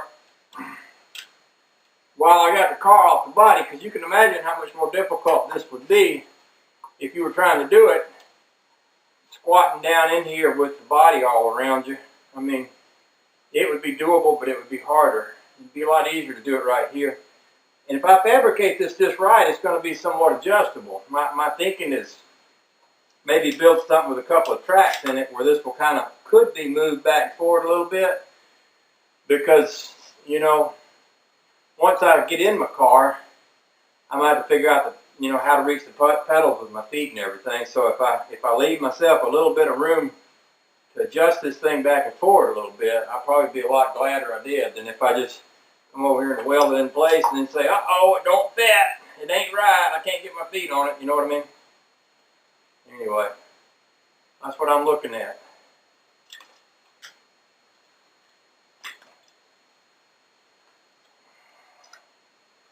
Look a little bit more. Yeah, that'll work good, because see, that'll give me a place where my cylinder will sit right here. It'll be nice and out of the way, so that'll be just awesome. Good morning, world. I woke up early this morning, about 4 a.m. Laying there thinking about my project, so I just decided to come on out here and get started on it. I've had a little bit of a change in plans. Instead of using this pedal and this one over here that don't match, I just decided that for the looks of the whole thing,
well, here's my latest treasure. I found this in the river, halfway buried in the mud. It's an old Coca-Cola drink box. It says drink Coca-Cola on this side, and over here it says drink Coca-Cola and then ice cold. To me, when I see something like this, it just shouts out 50s. What I'm going to do with this is, see this big hole in the back where I do not have a trunk lid? Well, I'm going to make my trunk lid out of this. I'm basically going to cut this and narrow it down a little bit and tuck it in. And then I don't actually have enough metal to go all the way to the bottom, but what I was thinking I could do is put the drink Coca-Cola part right here and then cut a little strip down there where it says ice cold and put that right underneath there, and then borrow enough of that red metal on either side to kind of fill it out to the edges. Have it where I'm going to cut it so that this edge, it's got a little edge on it, this edge sits down in here, because you see this is kind of edged up, and then have it where the back kind of overlays this down here, and then hinge it up here so that it, you know, comes up like this. That'll leave me with some other drink Coca-Cola pieces, and maybe I can use those to make my floorboards or my, you know, my trunk space back here or something like that. Another thing I was thinking about is it's got a nice curl down here at the bottom. That's a little rusty, but a nice curled piece of metal across here. And I'm going to need something to make my windshield out of. You know, I've got a couple of windshield posts that just come up here and stop. And I was thinking, well, if I took that piece of nice curled metal down on the bottom, I could make me two little half pieces, cut them at an angle, spot weld them out here, and put me a piece of plexiglass in here, and I'd have the basic makings of a windshield frame. So I'm probably not going to do that immediately, but I am looking at it and thinking of all the possibilities for turning this whole thing into part of my hot rod. I think it would be just ideal.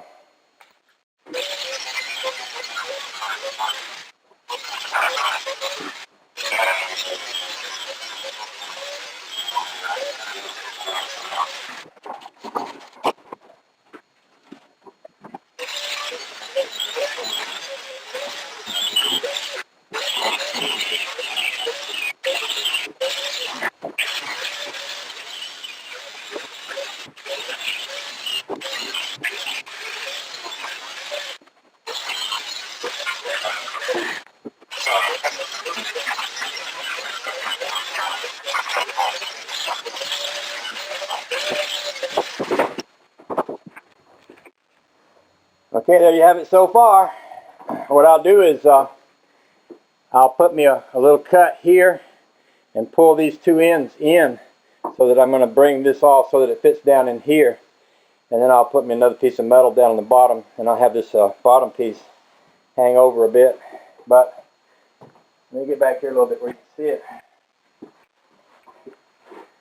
That'll make a honking fine trunk lid right there.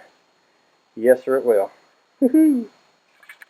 Okay, this is starting to come into place a little bit. I need to spin this thing around. My shed has a wooden floor in the back here, so anytime I weld something, I have to spin it around and get it out there on the concrete. So what I want to do is I've trimmed these sides and pulled this in, and I want to get around there and get my welder and do a little spot welding down through here, and then I'll cut my other piece that goes down in here, and then we shall be a work of art after that. I am liking that look. Let me tell you, that is what I was thinking about right there. I've been thinking about this for, let's see. First time I saw that Coke box in the river was, a couple years ago. That's how long I've been thinking about this.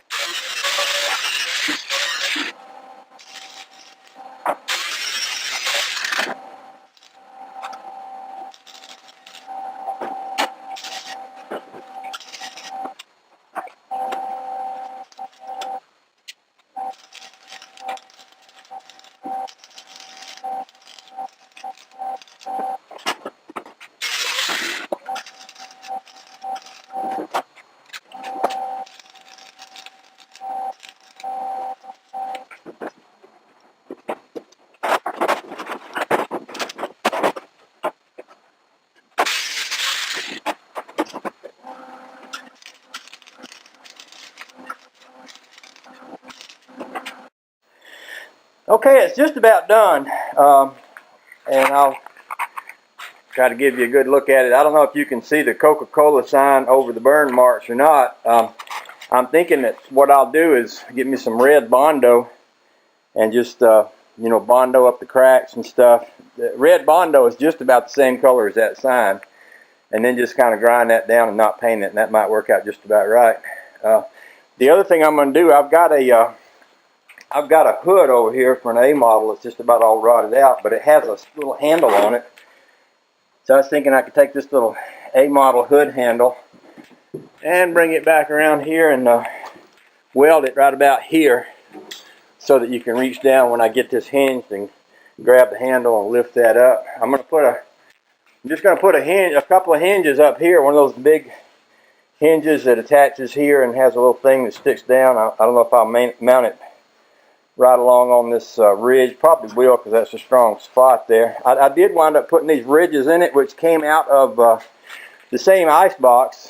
The ridges gave it a good bit of extra strength, which it needed, and you can see it would lift up like this if it was hinged, and then it would come back down into place about like that. I think that would work. I would love to have been able to do this without welding it up and kept the original paint completely original, but you know, it is what it is, and maybe a little Bondo if I put it on there kind of carefully, and then smooth it off and try to leave as much as that. I like the old Coke sign because there's a little bit of the white paint still left in it, and I'd kind of like to leave that. And I got a good many rust bubbles up there that I suppose they're okay. It'd be nice if I could put something on them, but heck, they ain't no worse than the rest of the car, are they? Alrighty then, so there's that, and it's time to go to the car show, so I'm going to put this away for the day, and I'll put up some pictures of the car show later on. Here's one more cool piece of stuff. See if I can get this to where you can see what I got. This is the transmission yoke that came out of the back of that T5. This is the one that came out of the back of that Dynaflow Cadillac transmission. I need a drive shaft that fits this, and a drive shaft that fits that Ford rear end to marry the two of them together to make a drive shaft for this whole thing.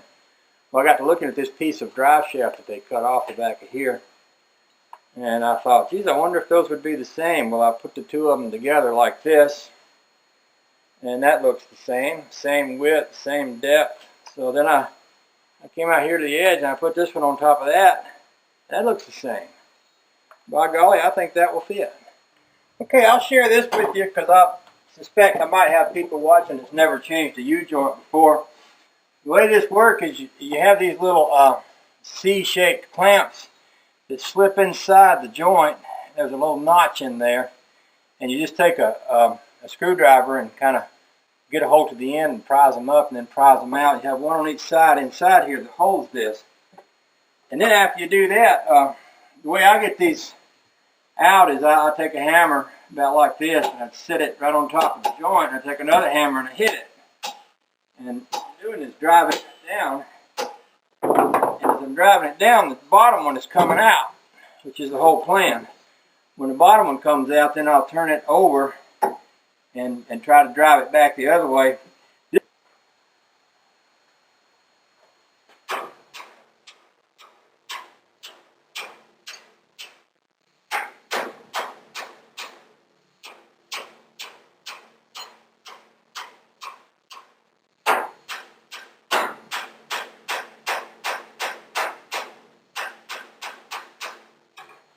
Okay, there's one side out.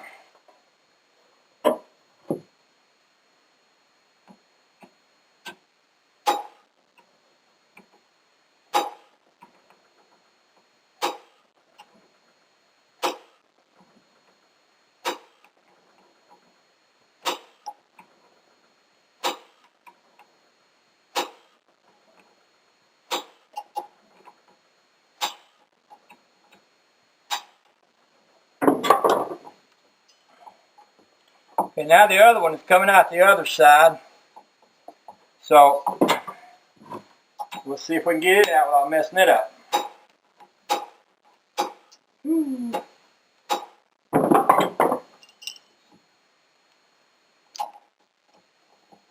Okay, I've got the center out.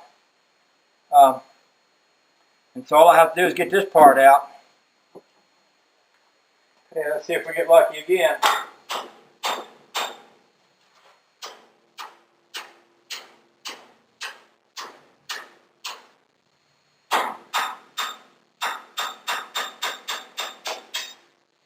Woohoo! See, this is all there is to these things. These just turn on here, and they have those little bearings in there. And what I'll do is I'll put grease in these. When I put them in, it's going to push the grease back inside here and push it out toward the other two sides. So actually, when I grease this, it'll actually grease up the rest of it. this will go right on here, and I've already checked it. It's the right size. It's going to fit just fine.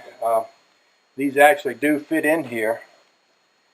I don't think I'm going to hammer them into place yet. I want to wait till I get the rest of my drive shaft to figure out what it is I'm making before I put it all together, because I don't want to have to beat it apart again.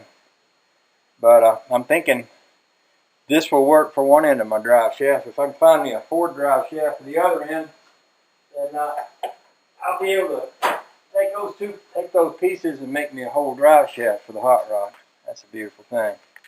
Okay, I'm making a shifter handle for the hot rod here, and I thought before I go any further I would stop a minute and show you how it's done. What I've done basically is I popped a piston out of an old, I had an old air compressor over there that was froze up and wasn't much good. So I popped the piston out of it. I took the wrist pin out. I took me a plain old bolt. I figured out about how long it would need to be here. I cut one end off with a wheel grinder so that the other end fits in here the same way the wrist pin would. And then I've got this bolt, which I'm going to weld right here. Once I weld this here, this piston will be able to tilt this way and that, but it won't be able to come off. And then I'm going to take this over here. Let me turn the camera a little bit so hopefully you can see my shifter. Let's see if I can get a way to set this where you can't see it. Okay.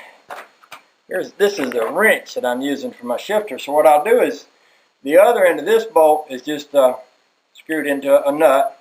So I'll take this nut and I'll weld it. What I'll do is I'll just bring this right over here and I'll just put a spot weld on this right about here. And then once I get this bolted to this, all I have to do is just screw, anyway, raise this up a little bit. Once this nut is welded here and this is welded to this, then I can just screw this shifter on and off, and there you go, it's all set. What I might do is set the nut right about there, or even, yeah, there's all kind of ways I can vary this. I can bring it down shorter or longer, but you know, if I spotted it right about there, that'd be pretty honking. And then I can bend this old wrench I'm using for a shifter to get it wherever I want to be once I get through, but I'll still have my little piston handle, which is what I want. I don't know if you remember, but in the movie American Graffiti, Milner in the 32 Ford, at the end of the movie, he pulls off his piston shift handle, gives it to the girl as she's getting out of the car. I just never forgot that, so that's why I've always liked this kind of a shifter handle. For me, it really works. So thought I'd share that with y'all. Okay, there it is, all finished up. It's hot. It's hotter. I'd shift it a little bit, but I can.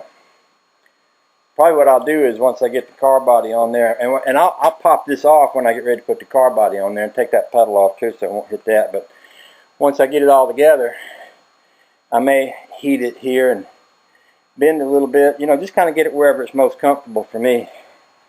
But I like that. That's my idea. That's my first favorite idea for a shifter. My second favorite would be, I've got the old shift handle from back when I was a truck driver that I always carried with me. I'd put it on whatever truck I was driving. I still got it. It's got about 1.5 million miles on it. If I wasn't going to use this, I'd probably use that, but for this kind of car, I think I like this better.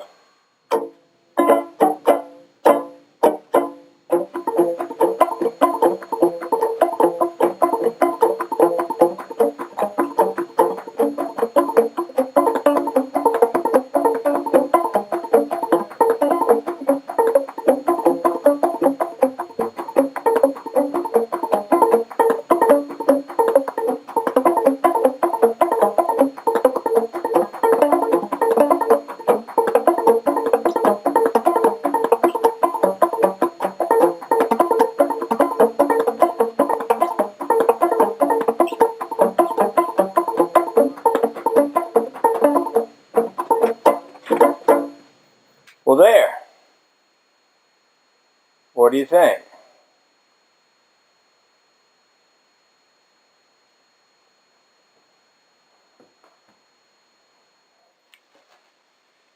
Okay, the next thing that's going to happen is that I'm going to put the front brakes and Spindles wheels and everything back on.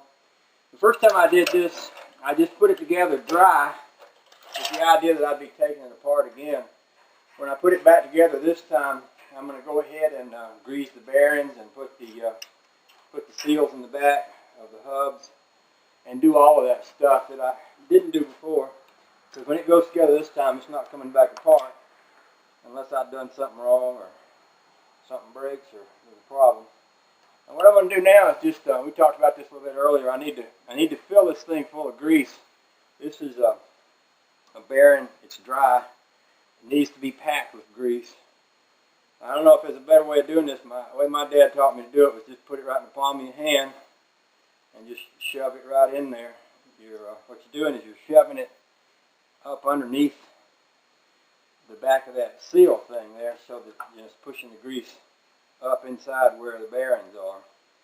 It's not very pretty. It feels a little bit ooky, but I've had my hands in worse things. I'm going to do both of these. In fact, I might grab the ones from the other side and do them too.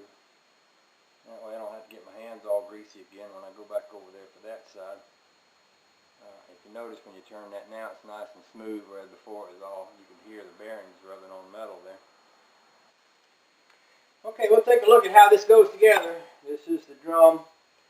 It has a thing in here called a race, which is one of these. It's tapered so that it fits right on the bearing. I don't know why this one came with an extra set of races, but it did. Anyway, the bearing, once it's nice and greased up, slips right down into there. And then you've got a little sill on the back which is supposed to catch the grease and keep it from flying out of there. This one also has this little gizmo which I don't really recognize, but it fits right in there, so I guess that's supposed to be in there to keep that bearing from having any opportunity to fly around. And basically all you do with this is just very gently tap it in there. I'm just getting this seal in here right. When I get through, it's going to be flush there. Pretty sweet work, huh? Gotta love it. I love good machinery. Okay, let's put the wheel on.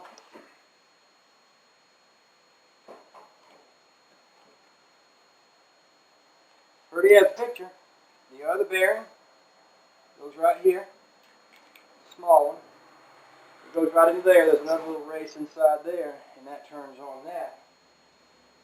On the outside of here is a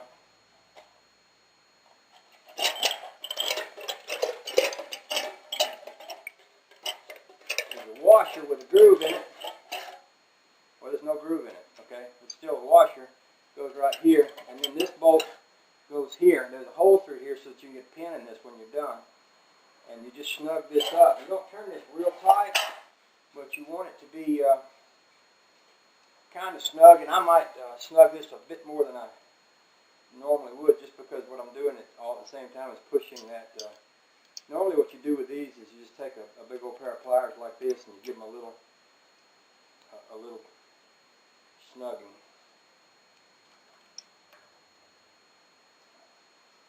And you really don't want it to be too tight.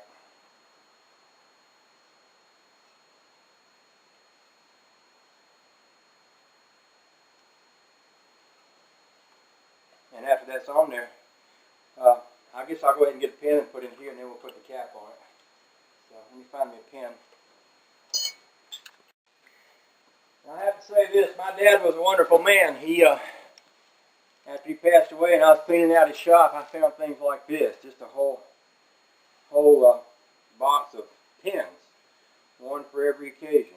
I mean, that's pretty doggone handy, you know what I mean, to have something like that.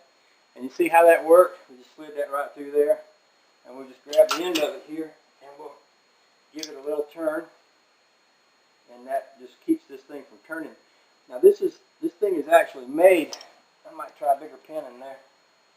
This thing is actually made so that you can you want to be able to pull the pin out, tighten this a little bit if you need to as it wears. So what you do is there's two sides here. One side is longer than the other one. You get that pin in there nice and tight, and you pull one up, pull one down, and then when you get ready to change this again, it won't be that hard. You just kind of take a little screwdriver or something and straighten that out. And you want that to be so that this will fit over it, and you can tap that into place like that. Something like that. If you want to get real fancy, you take a screwdriver and put it right here and give it one of these. Which is probably a good thing to do because if it does get hot and the grease starts to move around, it won't fly out of there. It'll all stay contained inside of there. Which is good. This isn't like a necessary part, but it's better to have it than not to. Keeps the dust out of there too. Okay, there's that. Being the kind of fabulous mechanic that I am, I forgot one little part, and that would be the brakes. So I'll go back and take this off and do it right. Okay, I'm going to put the brakes on. I've got 3 of these self-locking bolts. There's 3 holes in here that match up with these 3 holes in here. I know how it goes because I had to trim the back of this for the shoe to fit way back when. It goes through like this so that the flat side is on this side and the bolt is sticking out on the back side. You wouldn't want the bolt sticking out on the front side or it would be hitting the back of that disc there. And basically what I'm going to do is just stick all 3 of these in here and start them. Take my air wrench and snug them down good. Then we'll hang the disc right on top of that.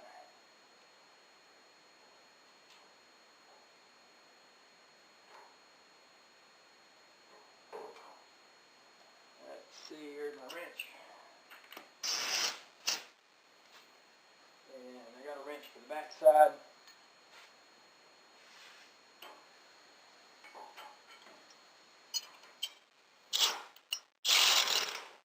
I love air wrenches. Lord bless the man that invented them. Okay, now that I got that part on, I'm going to go ahead and put my spindle back on again. You've already seen me do this once, so I won't film it again. And with my spindle in place, I'm ready to put the caliper on. I have my 2, I want to say shoes, but they don't call these shoes anymore. They call them pads. I have my 2 pads here. This goes on in such a way that this bleeder valve is facing up, and there's a hole and a hole here, and this goes on with this kind of bolt right here. So it's gonna go with a disc on each side of the pad like that, and then this bolt is going to go through the back side like this.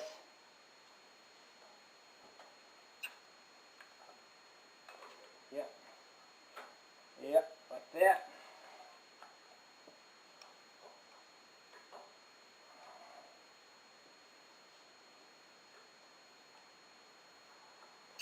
And it is going to line up and come through the front hole, and this is threaded.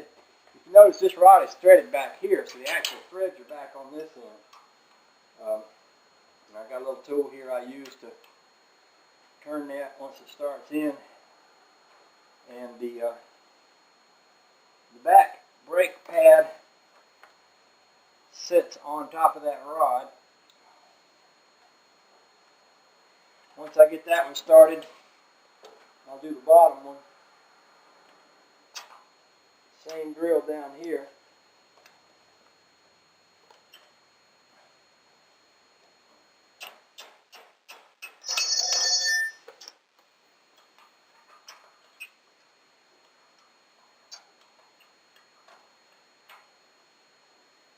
And that's all there is to it. I'll move the camera around to the other side so you can see what I'm doing over here.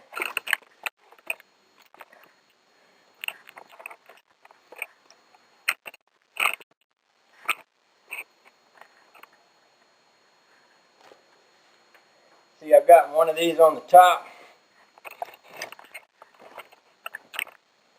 One of these on the top. One of these on the bottom. And I'll take my little tool here and get the thread started. Just tighten those up.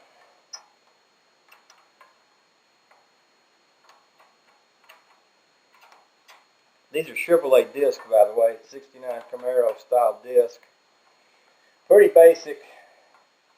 They make a lot more fancier stuff nowadays, but this is pretty good for an old car. Works fine for me.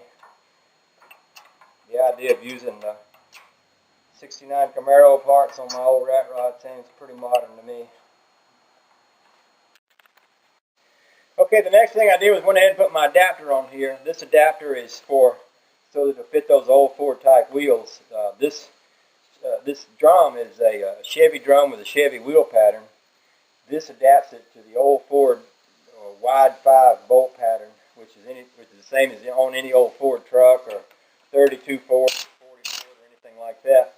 I use a smaller socket here because the bigger one, the big air handle socket, wouldn't fit down in there. A lot of people don't do these with an air gun because you can't warp your disc doing it.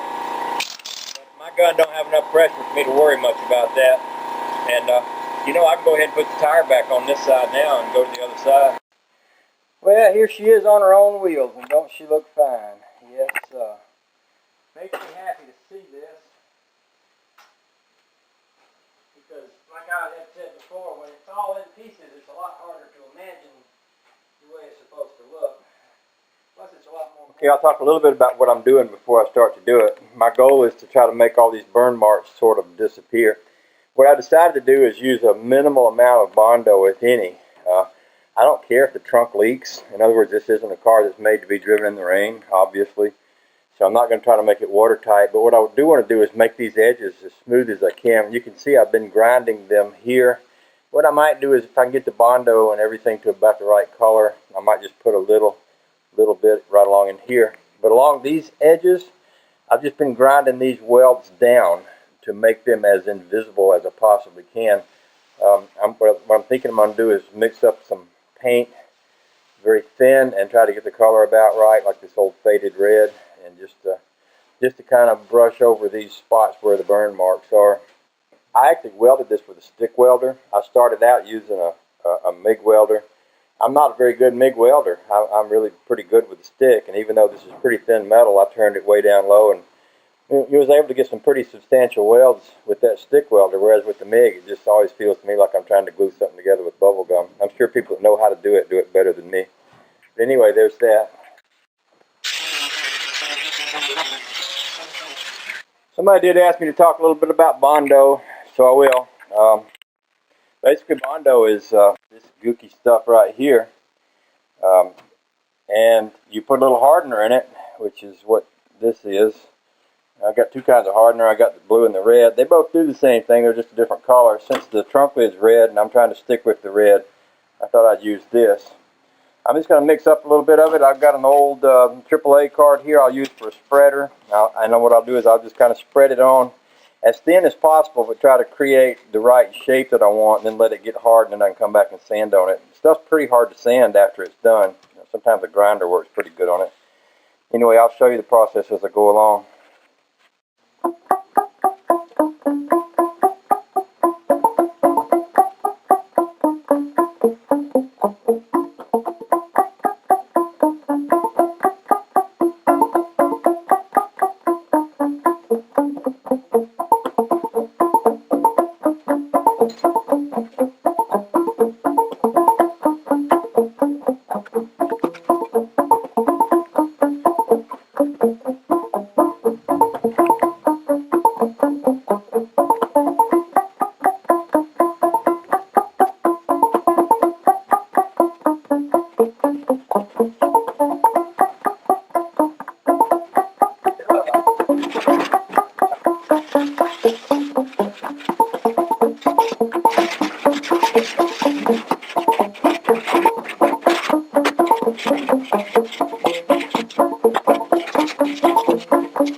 very professional looking, but it's a rat rod. Who cares, right?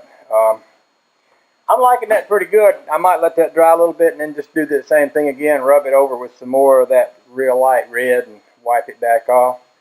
I think what happens is gradually as I do that, it all sort of becomes about the same color, which is what I'm looking for.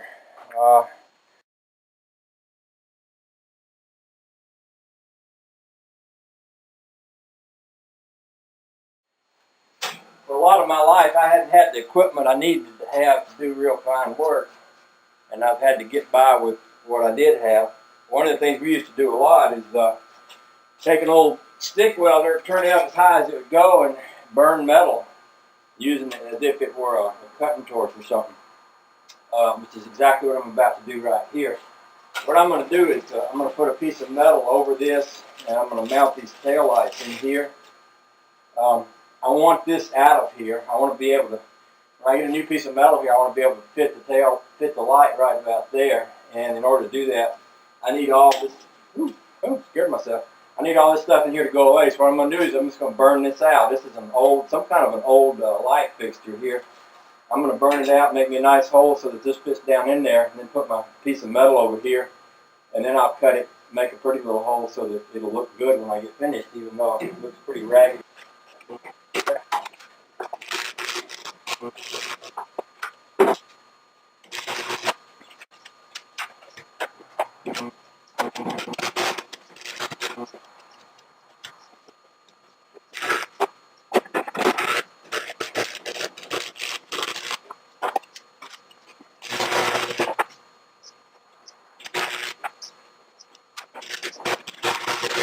Okay, what I have back here is the piece of my old Rambler fender. This is the fender that I cut out on the back of the Rambler. And I'm just going to cut me a little section right across here, round the corners off, and then put them right here to smooth this over. And then I'll put my lights right into that, I think.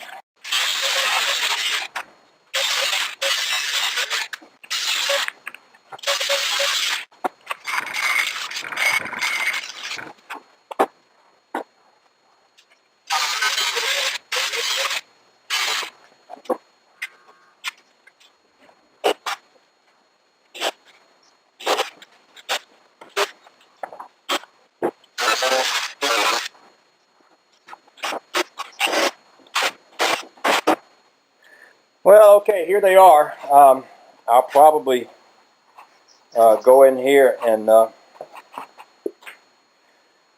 take a little Bondo, something, and put around the edges of this on both sides.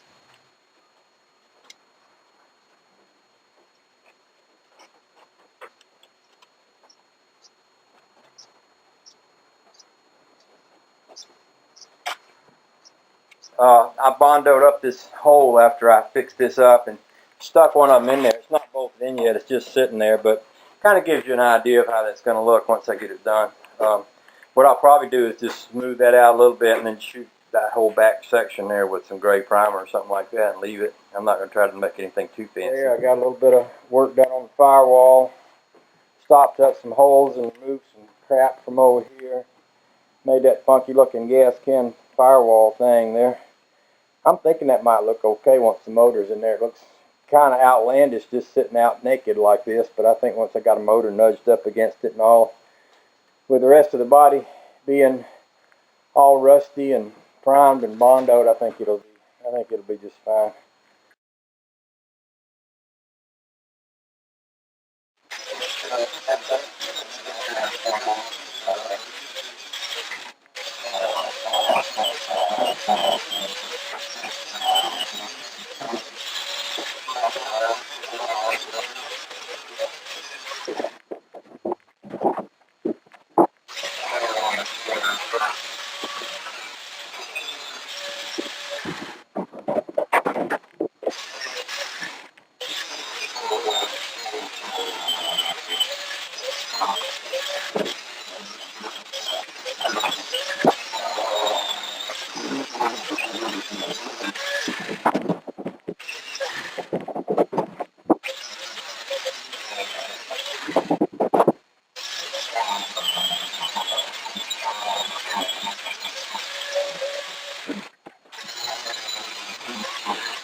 Well, I kind of got to messing around with an idea out here today. I was gonna work on fixing up the firewall on this thing so it didn't have so many leaks in it, and I did, but I didn't exactly wind up doing it the way I thought I was going to. Imagine that.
Okay, let's talk a little bit about the drive shaft. I have a confession to make. I messed it up, and I'll tell you why I'm telling you about it.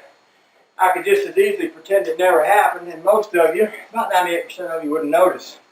But when I measured this, I measured it wrong. I cut my drive shaft too short so that the old shaft wouldn't fit over the new yoke.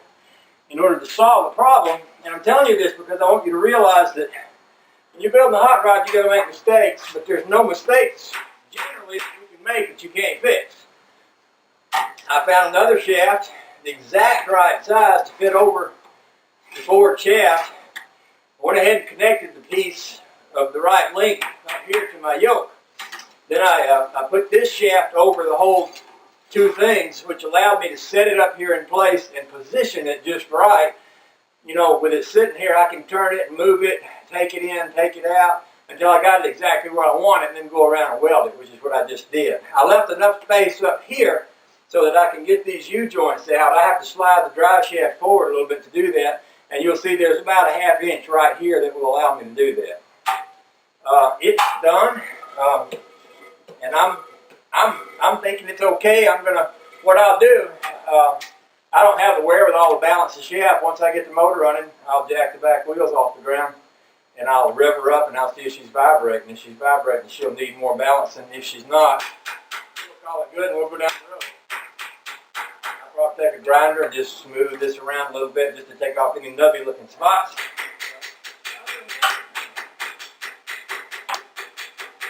Other than that, we got us a quick and dirty drive shaft deal there.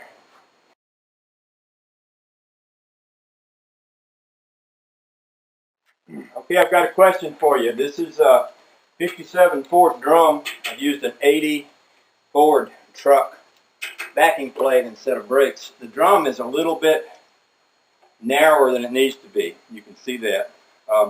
This drum measures exactly from the outside to the edge 3 inches. I need a drum that is 3 1/4, and could possibly get away with one that was 3 1/2. Does anyone know if Ford makes a drum? This is a regular Ford car bolt pattern. I'm wondering if a later model Ford drum, like an 80s Ford drum, would be from flat against the outside to the back edge of the drum, either 3 1/4 or 3 1/2. If anyone knows, let me know so that I can acquire one. Thank you. Okay, here's an update. My other pedal hanger came in today, so I went ahead and installed this. I've got the clutch here with the clutch cylinder and the brake here with the master cylinder. I like it all. It's good and solid. It ain't going anywhere. And I went ahead and braced the frame up on both sides too while I was at it.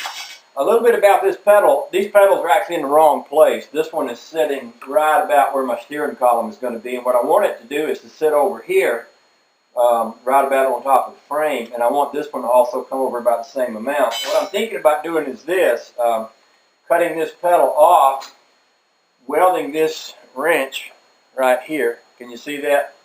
And then hanging the pedal on the end of it, so that when you mash this down, the pedal would actually be about right here, but you would have a much more interesting looking, you know, thing here. And I could do something similar over here. I actually don't have two wrenches like this, so I might have to come up with something different over there unless I can find another wrench. I think this is just a honking cool wrench. And it may turn out being a different combination of something, but you know, something like that to me would just please me a good bit more than anything else I can think of right now. And if this was sitting right here, that would be about perfect. In fact, you know what I could do is put this on there and let this actually be the pedal, not have the pad, just weld the wrench right here.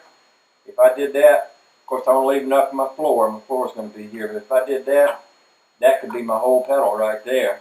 And then I could do something very similar over here for the brake. What's wrong with that?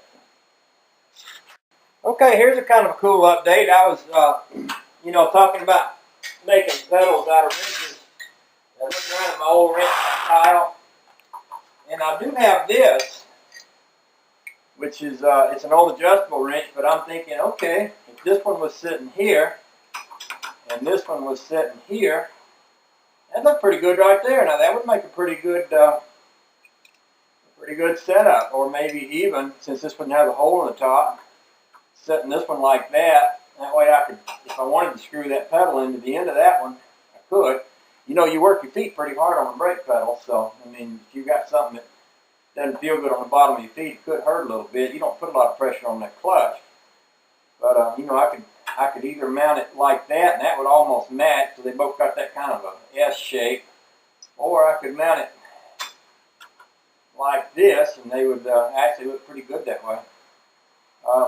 This is the kind of thing I want to do right now because I get excited about it because it looks cool, but I have to hold myself back because sure as the world, if I go ahead and cut these things and weld them and do everything right now, then I get the car on here and I find out I was a ½ inch off one way or the other, then I'll be kicking it.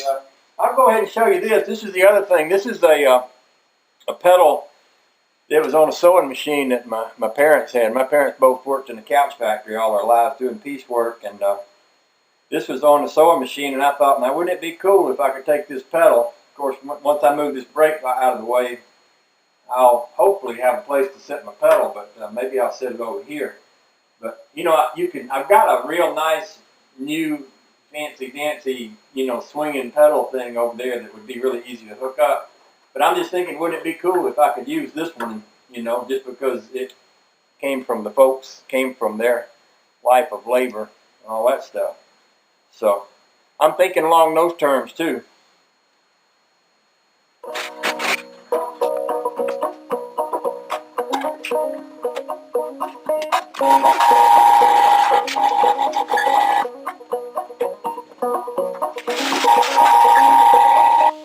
Okay, it's break time, and here's what we're doing, and here's what we've done.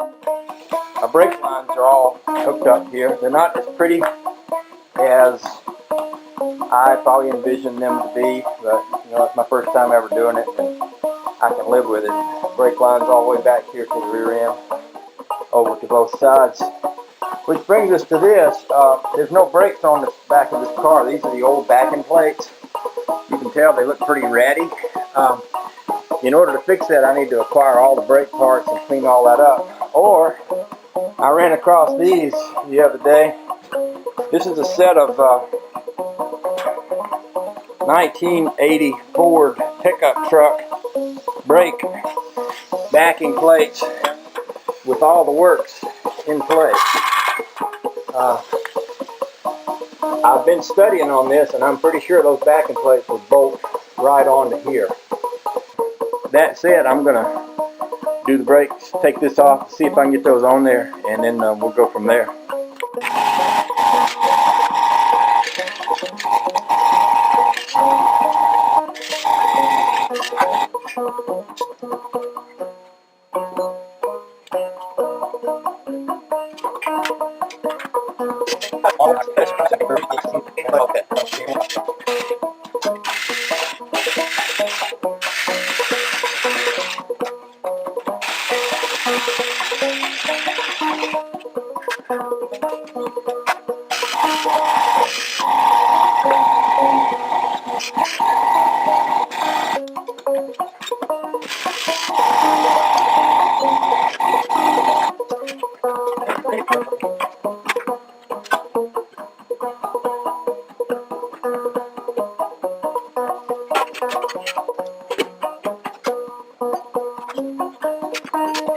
Okay, I'll give you a little shot of where I wound up at. I've started in 2 or 3 different directions on this thing. I wound up with the 80 Ford pickup backing plates on the 57 Ford rear end. I had to re-drill these holes bigger because they were spaced out a little bit wider. But that's what I did was, there's a plate on the inside and a plate on the back side, so I just drilled the holes larger until I could get the bolts down through there, and it all comes back to the right place pretty much. Test it by putting the wheel on here, and all the way around is right. It just wasn't centered. You know, you feel it.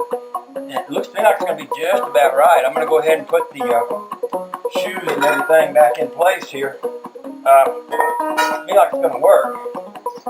It wasn't an exact fit, but we made it work anyway. Okay, I'm about done with it. I did wind up using the late model backing plate and all of the late model parts in here, which is pretty good. I've got an option of hooking the emergency brake cable up, which I don't have hooked up now, but it is something that would be good to have in this car. The drum fits on here pretty good, not exact. It's just, I think it's going to be maybe just a hair of a crack back here on the back side, where maybe it would be better if it fit in a little more snug, but I don't think that will hurt a thing. I am going to take this thing off and clean it out. It is right rusty and full of crap, and I'm going to wire brush it down real good and smooth it up about as good as I can. They used to turn these back in the old days. Or there's probably somebody still around that does, but rather than turn it and have them wear down any of what I got left in this old drum, I'm just going to clean it up the best I can myself and put it back on there. So anyway, that's the news for today, and after I get this done, I'll hook up the brake line. We'll do the other side, and maybe tomorrow we can bleed the brakes. And then we'll have brakes. That would be awesome.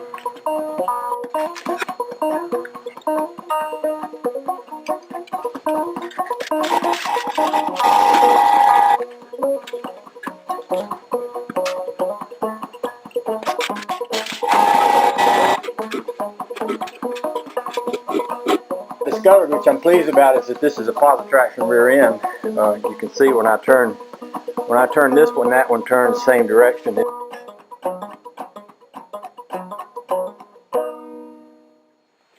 Okay, we'll call this road test number 1. Watch this. Brakes work. Woohoo! Do that again. I love it. I love it.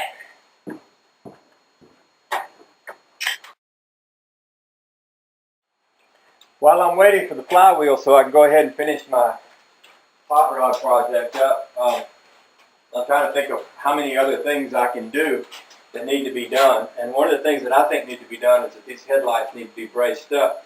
That they ride on this brace right here, which is basically mounted right to the radiator shell. I don't think that's going to be all that sturdy unless there's some sort of brace. And I do have these shock mounts which have a hole down through the end of them that are made out of an old drilling, quarry drilling bit.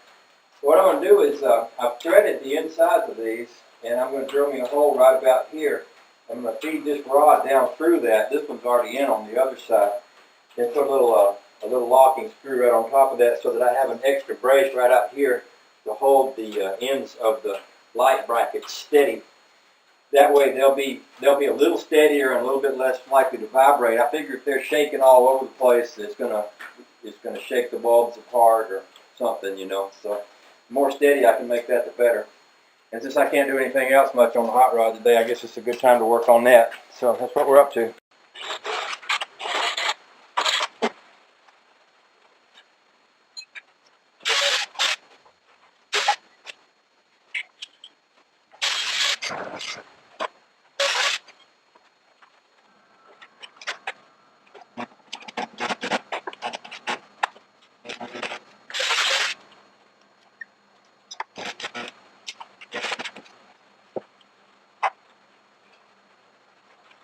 Okay, that's it, and that's good enough. I'm not going to tighten them down because I'm going to take this radiator off, because when I come over the top of this, I've still got to lift the engine up to raise the transmission to get my flywheel in place. But basically, I've got me a little little rod here that comes up. There's a long bolt under here that I can adjust, and then this is a lock screw so that I can lock this down, which will, once this is bolted, it's not bolted to the frame yet, but once it's bolted, that should sturdy that up a bit. Very similar kind of deal over here. Should do the trick. So there's one more thing I won't have to do to get it ready to go on the road.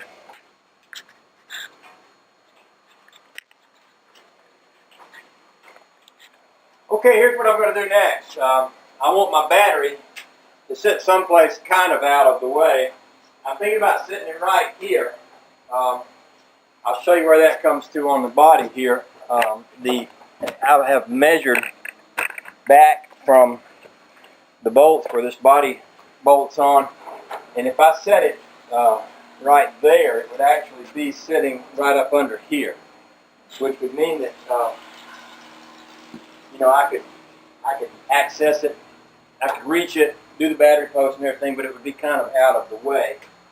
That's what I'm thinking about doing. What I have to make it out of is I've got an old tray here on the floor. That's part of an old welder stand.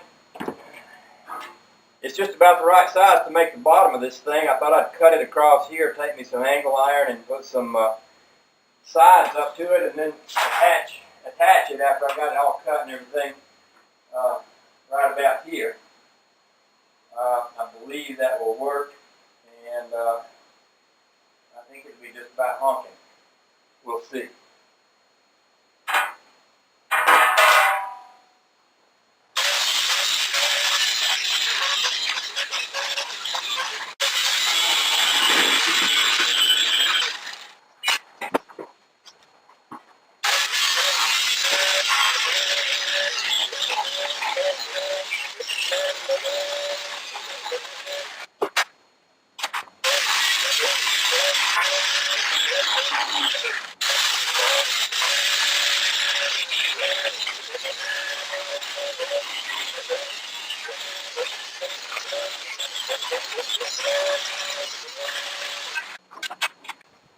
Okay, here's my battery box. I was trying to shoot a video of all this, but the camera gave me a little bit of trouble, so I wound up not doing it. But basically, the way this works out is I put a couple of braces this way, came down with a little short piece which I bolted to this thing. This was the lid to an old welder tray thing that I had.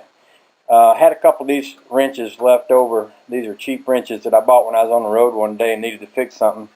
So I just put them on both sides. I put a threaded rod through under here. This tray could actually be swung up if it needed to. And this pin here that holds the battery in has a key on each side that I can pop out.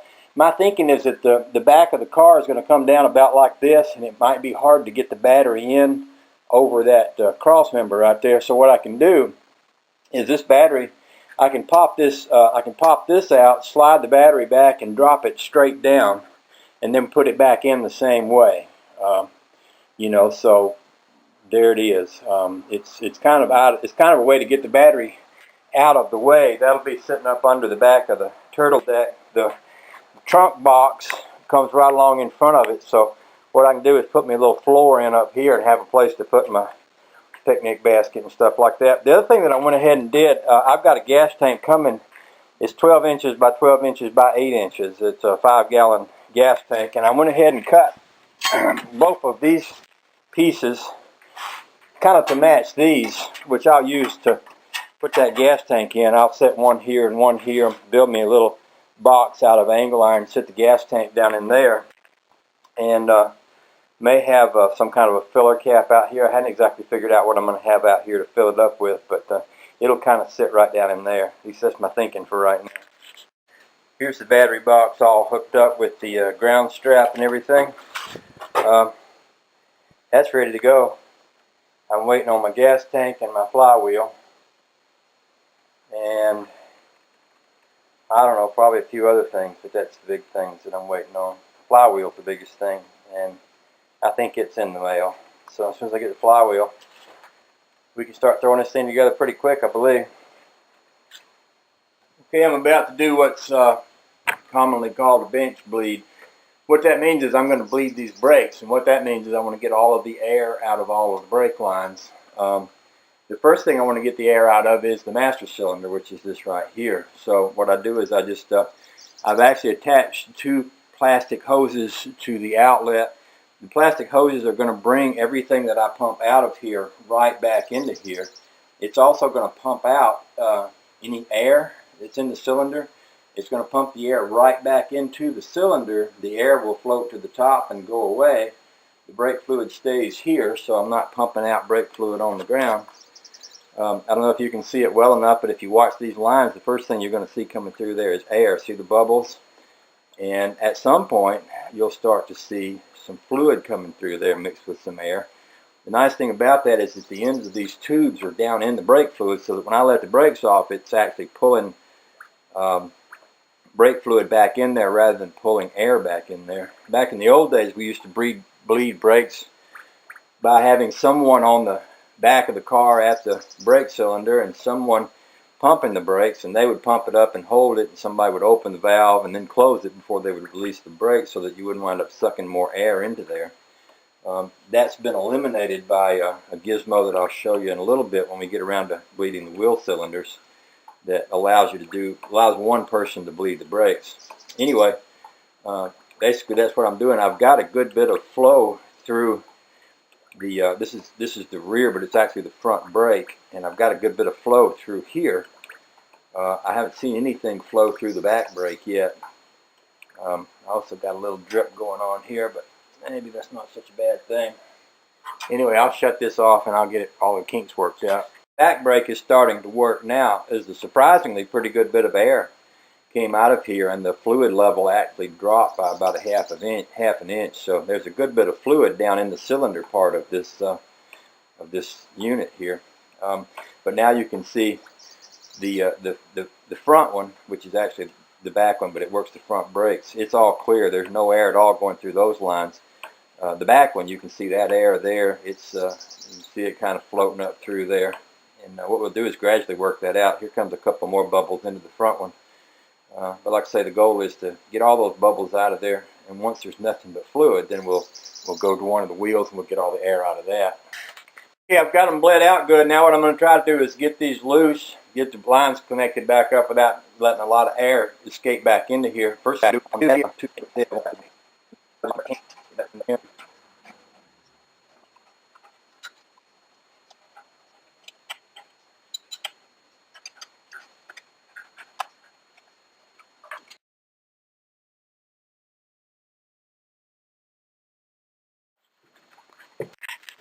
well, I'll show you this too while I'm at it. Found me a tag for the car today. That's going to be perfect. It's the right year. Woohoo! Okay, here I am in the Rat Rod garage, and I'll show you what I'm doing today. This brake setup, this piece bolts right to the frame in 1, 2, 3 different places. This piece is welded to it with a little brace across here. And when you push the brakes real hard, I noticed this thing was moving a little bit. And you do tend to, you know, work on the brake pretty hard. So what I've done is I've developed an extra brace out on the front here. I will weld this piece here. I will put a bolt through this, and then I'll weld this other piece to the frame here. When I get ready to remove this, I can pop this bolt loose, the one in here, and these two back here, and pull the whole thing out so that I can get it in and out. And this will be up under the floor, so it'll be out of the way. What I'm going to do is just carefully run a weld here and over here, being very careful not to burn up the brake line.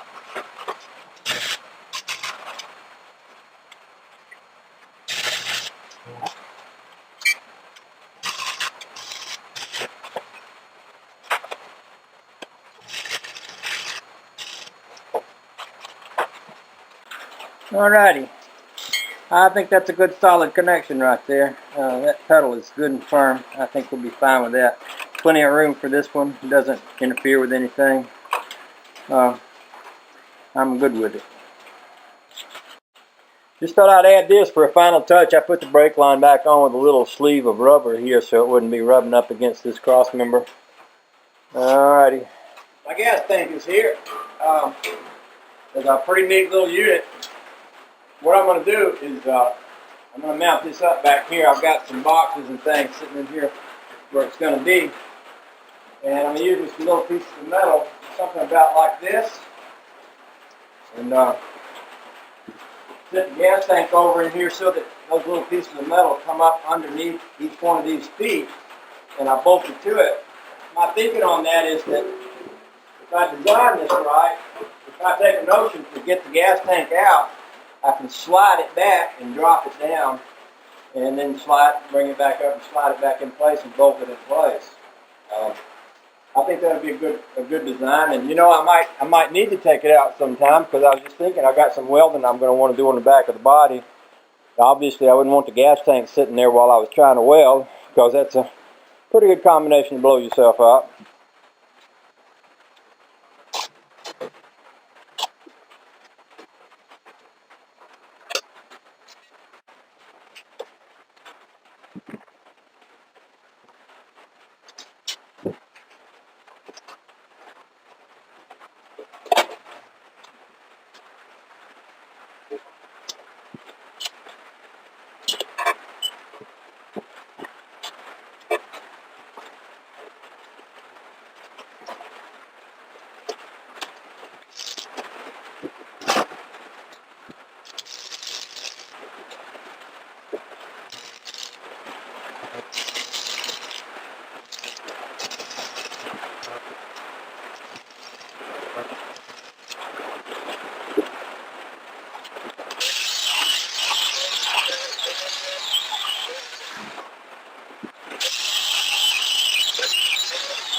Okay, talk a little bit about what we got here. I got my gas tank all mounted up.